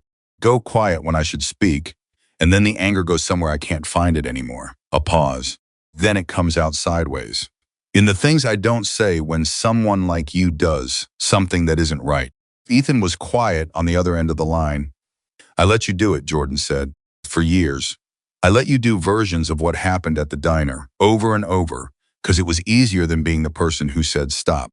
And I keep calling that loyalty, but I don't think that's what it actually is." "Jordan, I'm not trying to make you feel guilty," Jordan said. I'm trying to say that I also have things to fix. I'm going to fix them. But I wanted you to know that I saw it. I should have said something sooner." A pause. "Sorry, I didn't." Ethan pressed his phone against his ear in the dark of the small motel room he was renting week to week in Millbrook. "You said something when it counted," he said finally. "Diner. You were the first person who said stop." "Had. But not the first time something like that happened," Jordan said. "No. But maybe," Ethan thought about it, "maybe we were both ready that day and we didn't know it yet." A long silence, maybe, Jordan said. Then, after another moment, "Derek's not handling it well, by the way. He called me. He thinks the whole thing is being blown out of proportion." Ethan was quiet. "He said it was just a diner argument and people need to get over it." Ethan thought about the word just a diner argument, just a waitress, just a glass of water on an apron, just the dismissal of a person who had buried her daughter and was raising her grandchild on tips and showing up every day because people she loved needed her to. Just. "I don't think I can explain it to Derek right now," Ethan said. "No," Jordan said. "Me neither." "Maybe someday," Ethan said. "Maybe," Jordan said. "Or maybe some people only get it when it happens to them." It was on the 9th day that the twist came, not from outside, not from someone else's action or decision, from inside, from the specific intersection of fatigue and time and the particular vulnerability of a person who has been doing real work for long enough that their defenses have worn thin. Ethan was clearing the last of the afternoon tables, the slow period between 2 and 4, when the lunch crowd was gone and the dinner crowd hadn't arrived yet, when Millie's had that particular sleepy, settled quality of a place breathing between its own heartbeats. Clara was restocking condiments at the far end of the counter. Jimmy was cleaning his station. Millie herself was doing the books at the corner table. Ethan was wiping down a table near the window when the door opened and a woman came in. 45, maybe 50. Brown hair, practical clothes, a tote bag over one shoulder. She sat down in the booth he had just cleared, which meant he was still standing there, cloth in hand, when their eyes met. She looked at him. He looked at her. Something in his chest performed a specific mechanical failure. She looked not completely, not exactly, not in any way he could have precisely articulated. She looked the way he imagined his mother would have looked. Not young anymore, not the 36-year-old in the photographs, but what she might have grown into. The particular way this woman held herself, the way she set her bag down and immediately looked for the menu without expecting anyone to bring it to her, the way she tucked a strand of hair behind her ear. Something in the accumulation of these tiny gestures collided with something he had been carrying sealed for 11 years. He stood there. Clara looked up from the condiments. She saw his face. She was beside him in 15 seconds. She said quietly, just to him, Go in the back for a minute. I'm fine, he said. The automatic response. The trained response. The one he had been giving since he was 10 years old. Ethan, just his name. But the way she said it, the way she had said it, Clara noticed every morning this week, by day 3 having switched from you to his actual name, without ceremony, landed differently from the automatic response he'd given. Looked at her. Go in the back, she said again. I'll take the table. Give yourself 5 minutes. He went. He sat on the step stool in the supply room, the same one Clara used, and he put his elbows on his knees and his face in his hands, and he breathed. Just breathed. He wasn't crying. He was doing the thing that happens before crying, the thing where the body is asking a question and the person hasn't yet decided whether they're going to let it be answered. Clara came in after the table was settled with coffee and a menu. She sat on an overturned milk crate across from him. She didn't say anything for a moment. She looked like someone, Ethan said into his hands. I know, Clara said. She didn't pretend otherwise. She had seen his face. He lifted his head. His eyes were red at the edges but dry.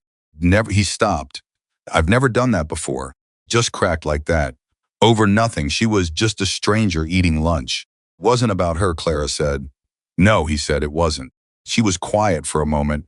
Then she said, you know what I think? I think you've been moving forward since you were 10 years old. Your whole life. Forward, forward, forward. And somewhere in all that forward motion, you left some things behind that needed to come with you. Ethan looked at her. Your mother, Clara said, simply, directly, the way she said all the true things. You left her behind somewhere, not on purpose, because it hurt too much to carry her and keep moving at the same speed your father needed you to move. She paused. She's still back there, waiting for you to stop long enough to go back and get her. The supply room was completely silent. How do you do that? Ethan said. His voice was rough. Go back and get someone who's gone? Clara thought about Marisol, about the photograph she had carried in her apron pocket every day for 8 years, about the specific practice, and it was a practice, something she had worked at, something she had failed at many times before she got even partially right, of carrying her daughter forward instead of leaving her behind. Talk about them, she said, out loud. To people who were safe to talk to, she looked at him. You say their name. You let yourself remember the bad days alongside the good ones. You stop pretending the hole isn't there, and you start not filling it. You can't fill it, but you start building around it, making it part of the structure instead of hiding it in the wall. Ethan was quiet for a long time. Her name was Margaret, he said. Came out like something surfacing. She used to make this thing on Sunday mornings. She called it chaos eggs. It was literally just scrambled eggs with whatever was left in the fridge thrown in. Ham, peppers, whatever. She made it seem like a whole event. His voice was steady for the first sentences, rougher toward the end. I haven't thought about that in years. I don't think I let myself. Clara did not speak. She let the name and the chaos, eggs and the Sunday morning sit in the air of the supply room without rushing to fill the space around them. After a moment, she said, she sounds like she was wonderful. She was, Ethan said. And then with a surprised kind of quality, as if he hadn't known this was true until the words were out, she was exactly like you. Clara looked at him. She talked to people like they mattered, he said, not because it was her job, because she actually thought they did. He held his hands open in his lap, looking at them, the red knuckles, the beginning blisters, the hands that had been a week in the work. I think that's part of why I came in that morning, and I needed someone to be less than me, because I had lost the person who taught me that people mattered. Without that, all I had left was the lesson my father accidentally taught me, that the world was a hierarchy and we were near the top. He looked up. I'm not excusing it. I want to be clear that I'm not excusing it. I know, Clara said. I finally understand it. I didn't before. Understanding it is the first part, Clara said.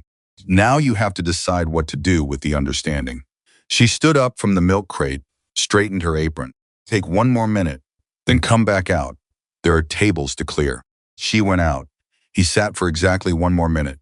Then he came back out, cleared the tables, and the woman with brown hair and the tote bag, sitting in booth 4 with her coffee and her menu, never knew that she had unlocked something in the young man who had brought her a refill without being asked, who had smiled at her when he set the coffee down, who had said, "Enjoy your afternoon," when she stood up to leave with a warmth that was so genuine she actually paused and said, to Clara at the counter, "Your busboy is lovely." Is he new? Clara looked at Ethan, moving to clear the woman's table, said, "He's learning." That night, Ethan called his father. Not about anything specific, not with an agenda. He just called, and Richard picked up on the second ring the way he always did when it was Ethan, had always done, even before any of this, the one reflexive, uncalculated thing Richard Whitmore did, always picking up before the third ring when his son was on the line. Ethan said, "Hey," Richard said, "I want to hear about her." Ethan said, "Mom, I want you to tell me things I don't know. Good things, bad things, embarrassing things. I want to hear about her." Silence on Richard's end. Not hesitation, not reluctance. Something different, the silence of a person who has been waiting a very long time to be asked something and is taking one moment to fully receive the fact that they are finally actually being asked. "She burned everything she cooked," Richard said. Everything. She used to set the smoke alarm off twice a week. She was completely unashamed about it. She'd stand under the smoke alarm, waving a dish towel and laughing like it was the funniest thing that had ever happened. Ethan made a sound that was half law, half something else entirely. "She called her eggs something." "Ethan's chaos eggs," Richard said. Immediately, no pause. "God, I haven't thought about those," and his voice changed, got rougher, went somewhere private. "She made them every Sunday. You used to eat 2 full plates of them. You were 6 years old eating 2 full plates of eggs." "I remember," Ethan said. "I didn't know I remembered, but I do.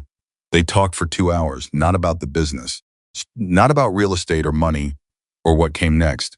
They talked about Margaret Whitmore, who had burned everything she cooked and set off smoke alarms and laughed at herself, and had known 11 years ago in a hospital bed that the most important thing she could give her son was not what her husband could provide, not money or access or position, but the simple, difficult, irreplaceable knowledge that the people around you matter. They matter not because of what they can give you, but simply because they are there. Finally said goodnight, Ethan lay in the dark of his motel room and thought about Clara standing at the counter of Millie's diner in the early morning light, pouring coffee for people she had known for 20 years, knowing their orders and their names and their stories, carrying the photograph of her daughter in her apron pocket, showing up every single day because the people in her life needed her to. Thought, that is not a small life. He thought, that is the whole thing. He thought, I walked into her diner and I decided she was nobody. She might be the most somebody person I have ever met. Closed his eyes. Tomorrow was a Monday, another full shift. The dishes, the tables, the bathroom, the floor. He was not dreading it. That was new. That, he thought, as sleep came, was the beginning of something he did not yet have a name for, but that felt quietly, carefully, in the most private part of him, like the thing his mother had been trying to give him all along. 3 months is not a long time. In the life of a business, 3 months is a quarter. In the life of a relationship, 3 months is still the early part, still the period where you're learning what the other person is like when things go wrong. In the life of a 21-year-old boy who walked into a diner thinking he owned the world, 3 months is, depending on what happens inside those months, either nothing at all or everything. For Ethan Whitmore, it was everything. Not because he became a different person overnight, not because the work was easy, or the lessons were clean, or the change happened in a straight line, the way change happens in stories. He pins stories where the point is the transformation and not the person doing the transforming. It happened the way real change always happens, unevenly, uncomfortably, in small increments that were invisible day by day, and then suddenly, when you stepped back and looked, had accumulated into something that mattered. He had blisters in the first week, calluses in the second, and by the third week, his hands had stopped hurting entirely, which Jimmy observed without comment by simply setting down a cup of coffee beside his station one morning. No words, just the coffee. Ethan understood that Jimmy did not give unnecessary cups of coffee, and so he understood what the coffee meant, and he drank it without making anything of it, which was exactly the right response, and Jimmy returned to his station satisfied. He learned Earl Dawson's orange juice by day 4.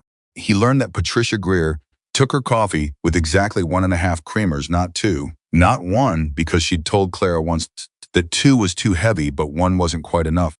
She'd never mentioned it again because she didn't want to be a bother, but Clara had simply remembered and done it right every time for 6 years. Ethan started doing it right in week 2. Patricia Greer noticed on the third time it happened, and she looked at him from booth 5 with a look that said she had revised her understanding of who he was. And she said, "You're paying attention." "Trying to," Ethan said. "That's all any of us can do," Patricia said, and returned to her newspaper. He learned the rhythm of the diner the way you learn the rhythm of a living thing, not by studying it, by being inside it long enough that it becomes pace your own body moves to. See, he learned that the Tuesday morning crowd was slower and more talkative than the Thursday crowd. He learned that the truckers who stopped before 7 needed speed, and the retirees who came in after 9 needed patience, and that both of those things required the same skill, which was the skill of reading what another person actually needed rather than what you assumed they needed. Clara watched him learn these things, and she did not comment on them directly. That was not her teaching style. She taught the way the best teachers teach, by doing the thing herself, visibly, in a way that made the lesson apparent, and then waiting to see whether the student was paying enough attention to receive it. Was paying attention. More attention than he had paid to anything in his life was itself a lesson that the things worth paying attention to were rarely the things that announced themselves as important. Jordan came up from Bozeman on the 4th weekend. He came into Millie's on a Saturday morning, sat at the counter, and watched Ethan work the tables for an hour without saying anything.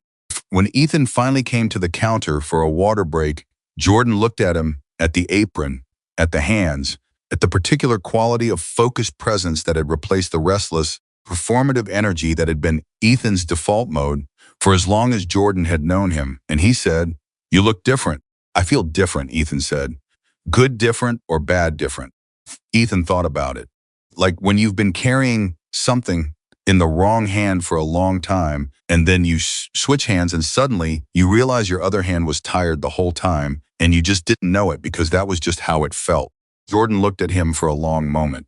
Then he said, "Okay, I need you to know, I never thought I'd hear you say something like that." "Me neither," Ethan said. "Are you in therapy?" Jordan asked. "No." "Should I be?" "Probably." Jordan glanced toward Clara, who was across the diner and out of earshot. "I think you might be getting something close to it." Ethan followed his gaze, watched Clara pour coffee for Howard Greer, who was telling her something that made her laugh, a real laugh, the open-faced kind, not the polite professional version, and he thought, Jordan is not wrong. "Daughter died," Ethan said quietly. Jordan went still. 8 years ago. Car accident. Her grandson lives with her. She works every morning and she goes home to a 7-year-old who draws dinosaurs in chef's hats, and she does it all again the next day. He paused. "She never complains. I've worked beside her for 3 weeks, and I have literally never heard her complain."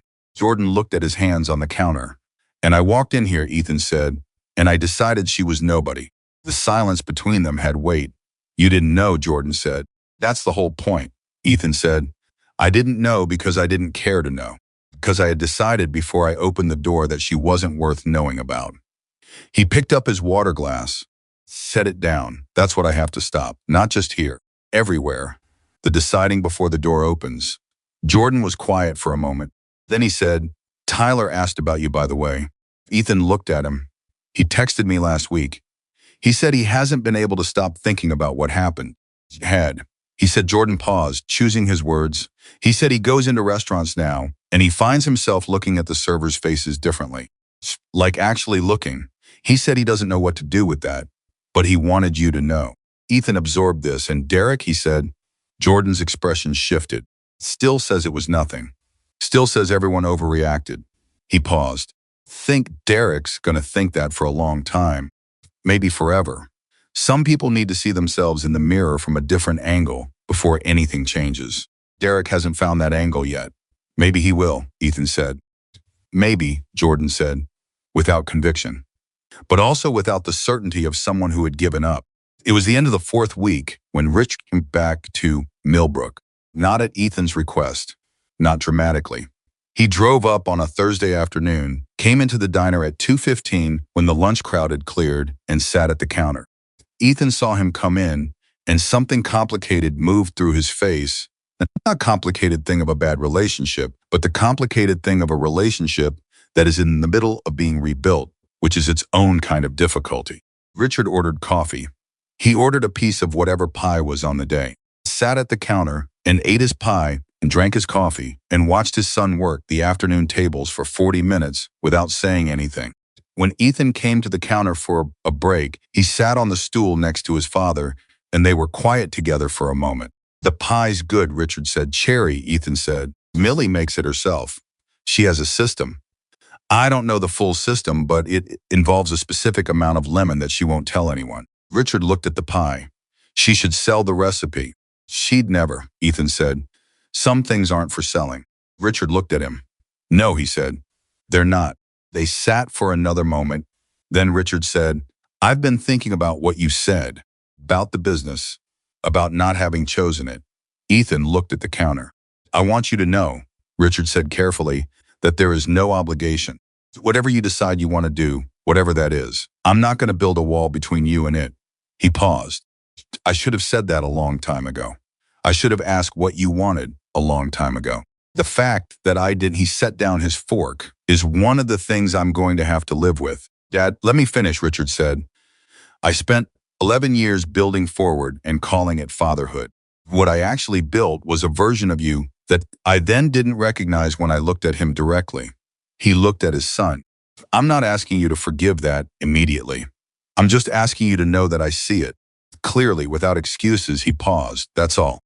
Ethan looked at his father. The silver hair, the lines around his eyes, the hands that were, he noticed for the first time, not so different from his own same shape, same knuckle structure, the hands of a man who had also worked in his own way for a very long time.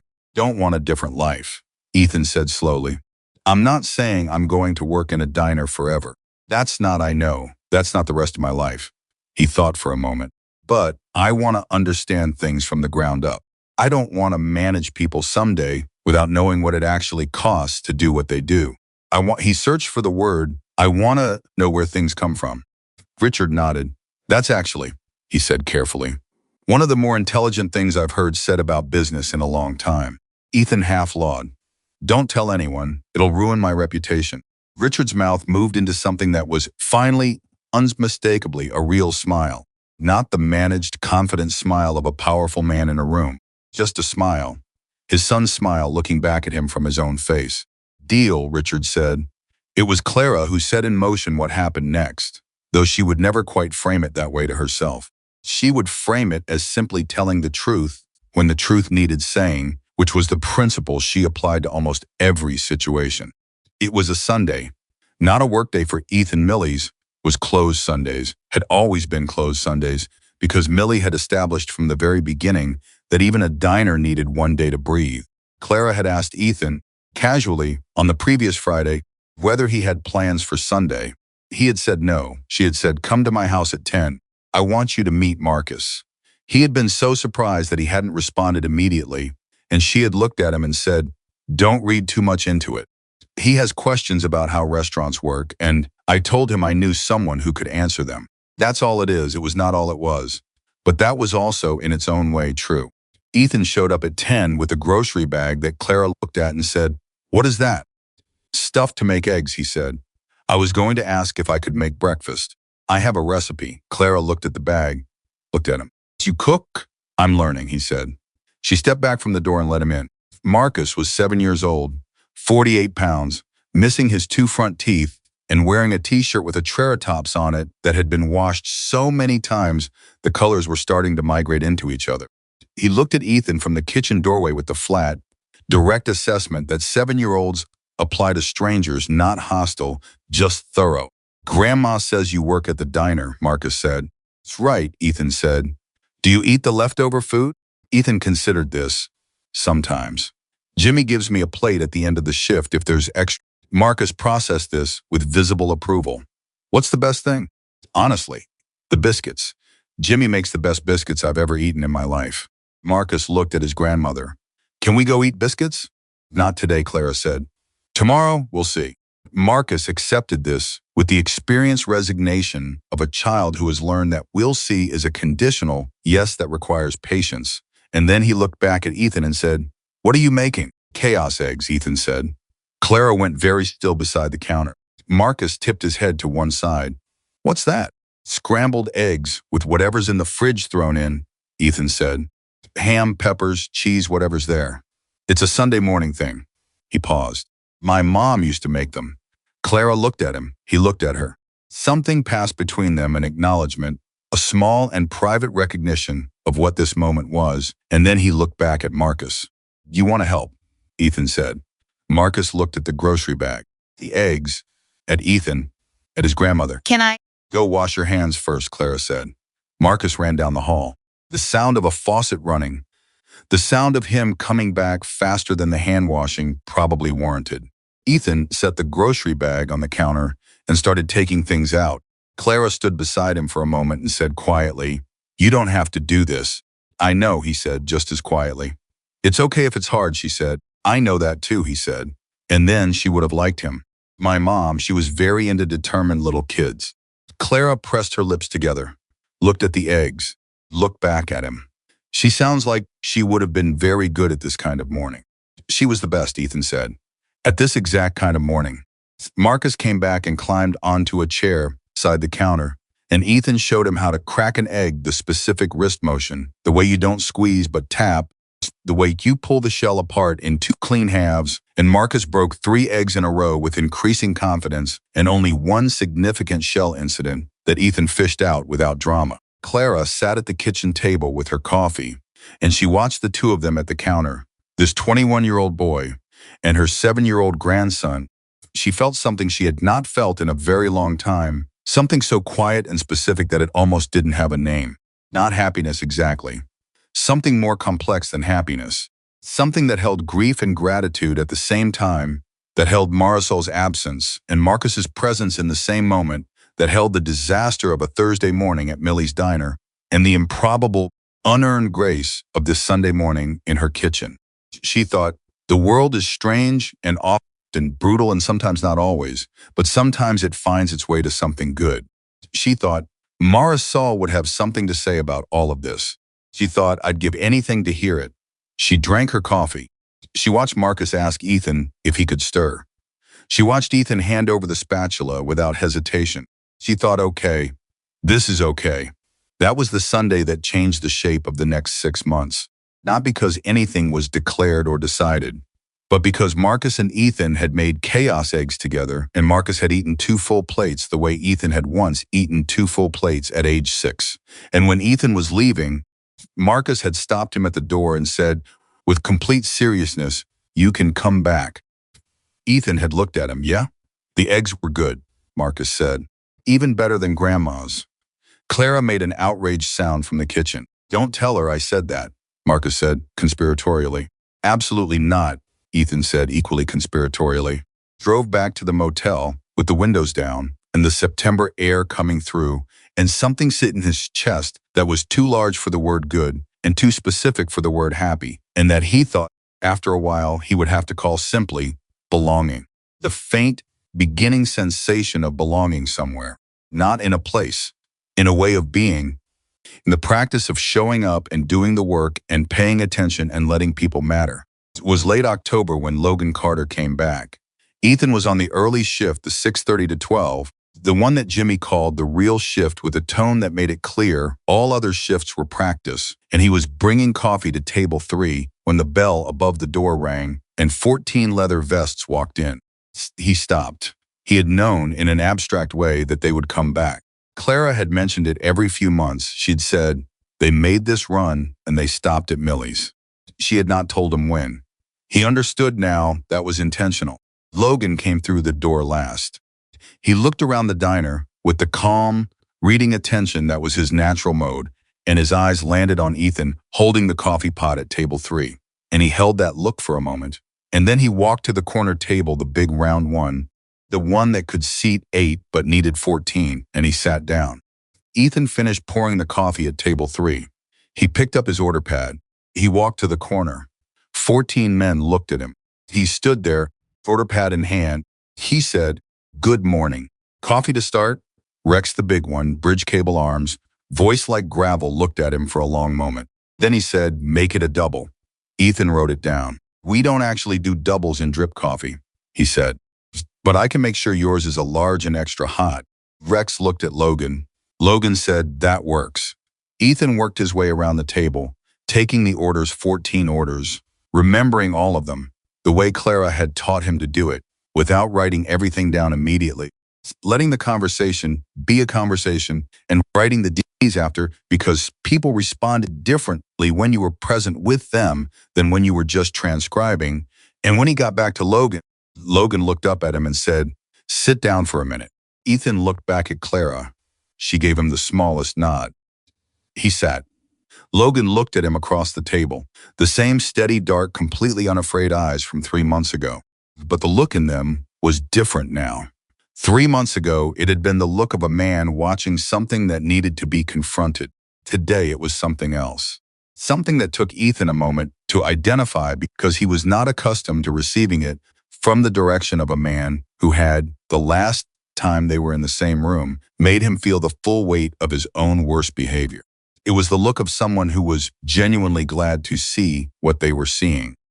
Clara told me you've been here every day, Logan said. Every day we're open, Ethan said. How's it been? Hard, Ethan said. The first 2 weeks my back hurt so bad I couldn't sleep. My hands were wrecked. I almost quit on day 4. What stopped you? Clara was already here when I got in that morning. She'd been here since 5:45 and she still had 6 hours to go. He paused. Figured if she could do that, I could do dishes. Logan's mouth moved. Smart reasoning. It worked, Ethan said. Logan leaned back in his chair. He crossed his arms, not defensively, the way Ethan used to cross his arms, but in the way of a man who is comfortable in his own body. And in this moment, you know what I was expecting when I walked in here today? Ethan shook his head. I was expecting to see either somebody who'd given up, gone home, decided the lesson was learned and the debt was paid, moved on, or somebody who was still performing, still doing the look at me, I've changed version. He paused. I wasn't expecting to see somebody actually working. Ethan was quiet. You were just working, Logan said, like it was Tuesday, like it was what you do. It is what I do, Ethan said, saying it plainly, without performance, without self-congratulation. Ethan felt the truth of it settle into him the way true things settle when you've earned them. He was a person who worked at Millie's diner. That was a fact about his life, not a temporary fact, not a humility exercise. Not a story he was telling about himself. Just a fact. Just what was true. Logan said, can I tell you something? Yeah, Ethan said. The morning this all happened, Logan paused, choosing his words with the care of a man who believes words have weight and should be handled accordingly. I've been in that situation before. Different diner. Different man. 20 years ago, he looked at his hands on the table. There was a woman, a cook, not a waitress. She ran the kitchen at a truck stop outside of Billings, and a guy came in and treated her the way you treated Clara. Worse, actually. And I didn't do anything. He said it plainly. Held it plain. I watched it happen, and I told myself it wasn't my business, and I left, and I've thought about that woman's face every few years for 20 years and wondered what would have been different if I just stood up. Ethan was very still. So when you started in with Clara, Logan shook his head slightly. I wasn't going to make the same mistake twice. He looked at Ethan. I want you to know that. I wasn't some hero. I was a man trying to correct an old wrong. You just happened to be the person in the room. Something moved through Ethan's chest. That doesn't make it less. He started. I know, Logan said, but I want you to have the complete picture, not the legend version. He paused. Because the legend version would let you put me on a pedestal. The whole point of this thing we've been talking about, the whole thing Clara has been trying to teach you, is that nobody belongs on a pedestal. Not me, not your dad, not even Clara. He let that land.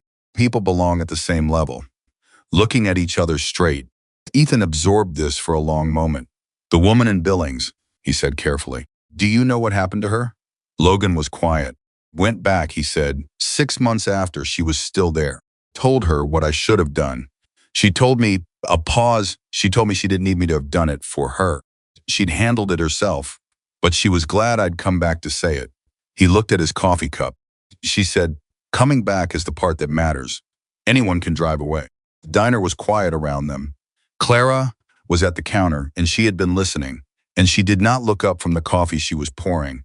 but her hand was very steady on the pot. Your words are hers, Ethan said. Hers, Logan said. Just remembered them. Ethan nodded. Then he picked up his order pad. Because the orders still needed to go to Jimmy, and 14 men were waiting for their breakfast, and the morning did not pause for the moments inside it, no matter how important they were. He wrote up the tickets. He brought them to Jimmy, poured 14 coffees, and carried them to the big round table one tray at a time. At some point, Ethan could not have said exactly when, because it happened gradually. Beyond sign had. The way the most important things happened, the table shifted from 14 men waiting for food to something more like a table where people were having breakfast together. Rex asked him something about the biscuits. Ethan told him about Jimmy's process, the specific cold butter technique, the way you had to handle the dough minimally, the fact that Jimmy claimed the temperature of the kitchen affected the result. Rex had opinions about biscuits. They discussed them with the seriousness the subject deserved. When the food came out, Ethan carried it plate by plate. He got every order right. He had not written all of it down. Logan looked at his plate, the eggs exactly as ordered, the toast the right level of done, the hash browns on the side, instead of under the eggs the way most diners defaulted to, and he looked up at Ethan and said nothing. Just looked. Ethan went back to the counter. Clara was there. She said quietly, without looking up from the condiment tray she was organizing, "You got all 14 right." "Yeah," Ethan said, without the full ticket. "Yeah." She looked up at him. "That's Clara level," she said, not with excitement, just with the honest acknowledgement of a person who knows the standard she holds and is not casual about what meets it. Ethan felt that land somewhere more specific than his chest, somewhere deeper, somewhere he would be carrying it for a long time. "I had a good teacher," he said. Clara looked back at her condiments. "Stop being sentimental. Table 2 needs checking." He went to check table 2. The twist arrived, the way the real ones always do, not as a dramatic revelation, but as an ordinary conversation that turned out to be extraordinary. It was the last hour of Logan's group's visit, and most of the men had drifted into smaller conversations, the comfortable sprawl of people who have been on the road together long enough to know how to occupy time.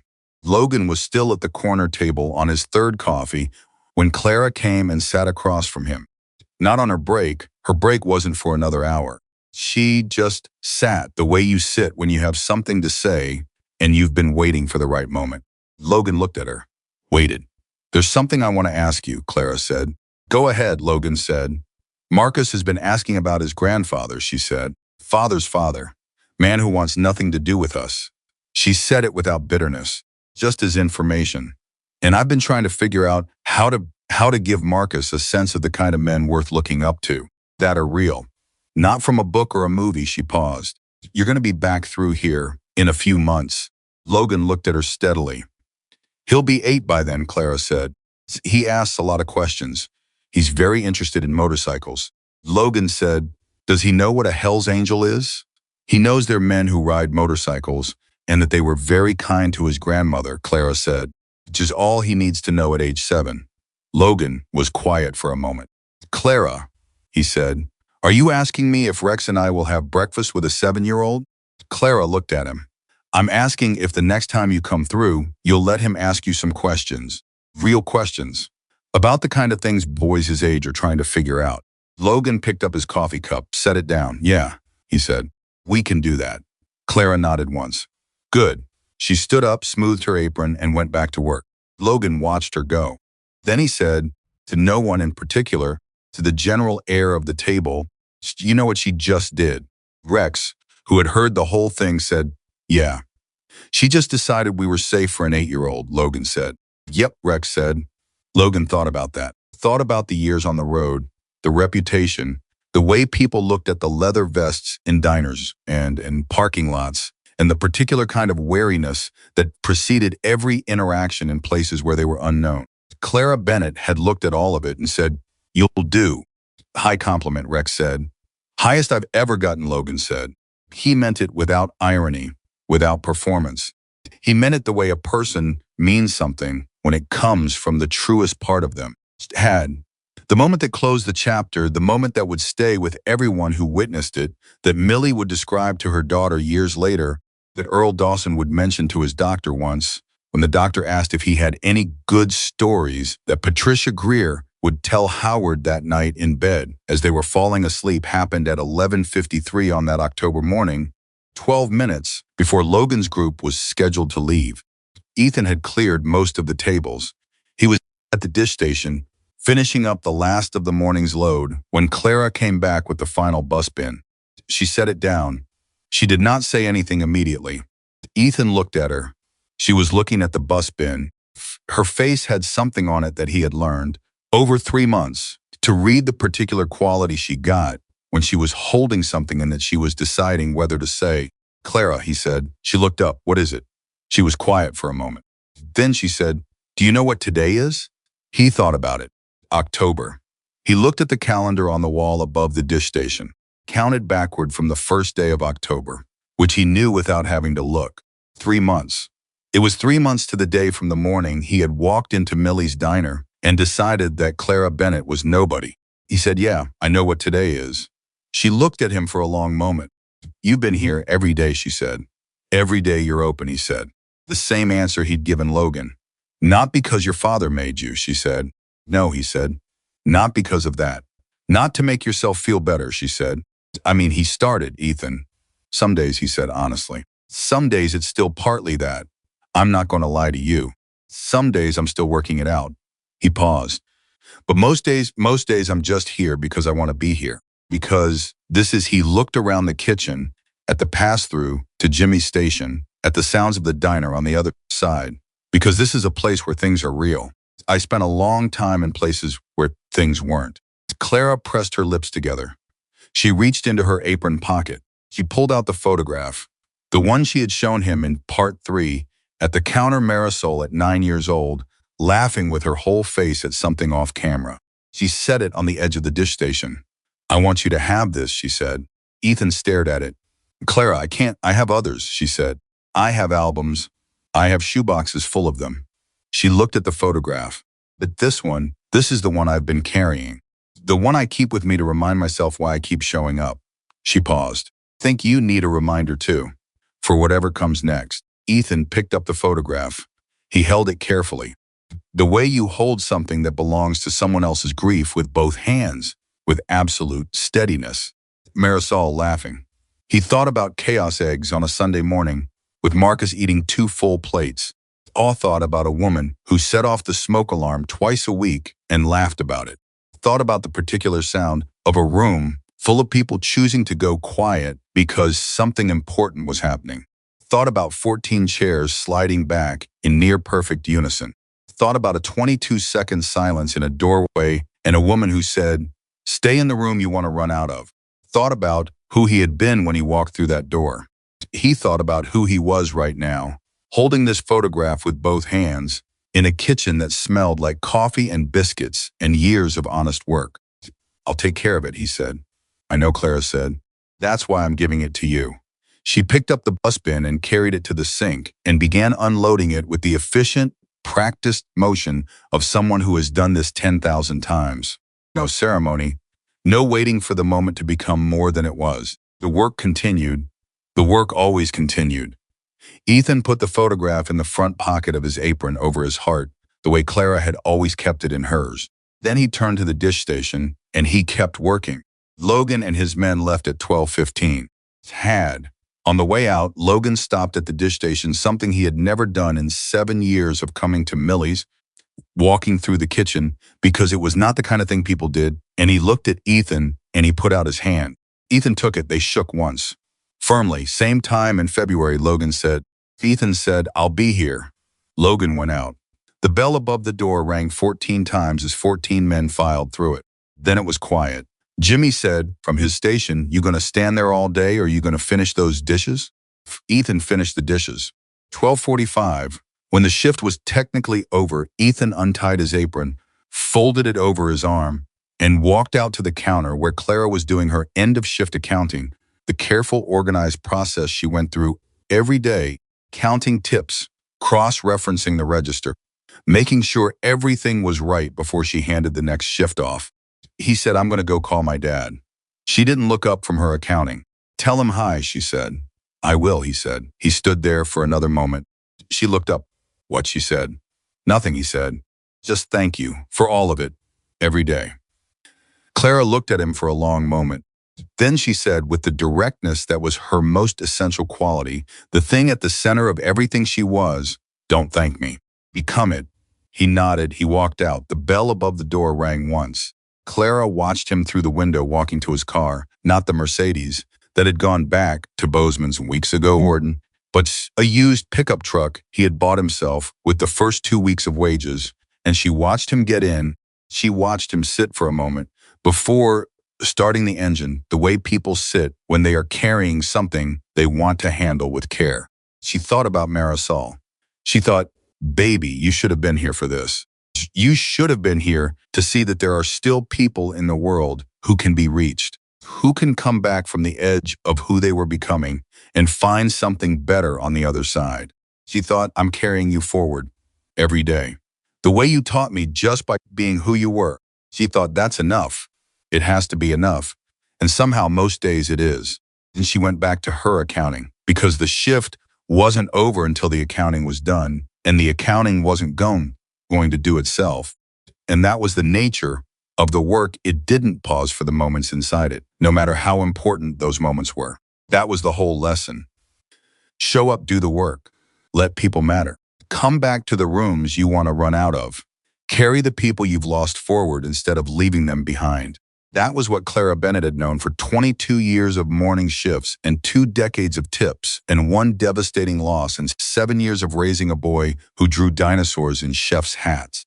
That was what Ethan Whitmore had learned in 3 months of dishes and blistered hands and 14 cups of coffee carried across a room without spilling. That was what Logan Carter had waited 52 years and 1 corrected mistake to fully believe he had done right. And in the end, that was the only thing that any of them, the millionaire's son, the waitress, the men in leather vests, the father who built things, the boy who would grow up having known all of them, would take with them when they left the diner and went back into their lives. Not the money, not the names on buildings, not the reputations or the vehicles or the positions, just the knowledge, earned the hard way and kept the harder way, that the value of a human life is not measured by what it accumulates, is measured every single morning by how it treats the people who cannot give it anything in return. That is the whole thing. That has always been the whole thing. Ethan Whitmore, driving north on a Montana highway with a photograph in his shirt pocket and 2 honest hands on the wheel, finally, completely, and without reservation, knew it.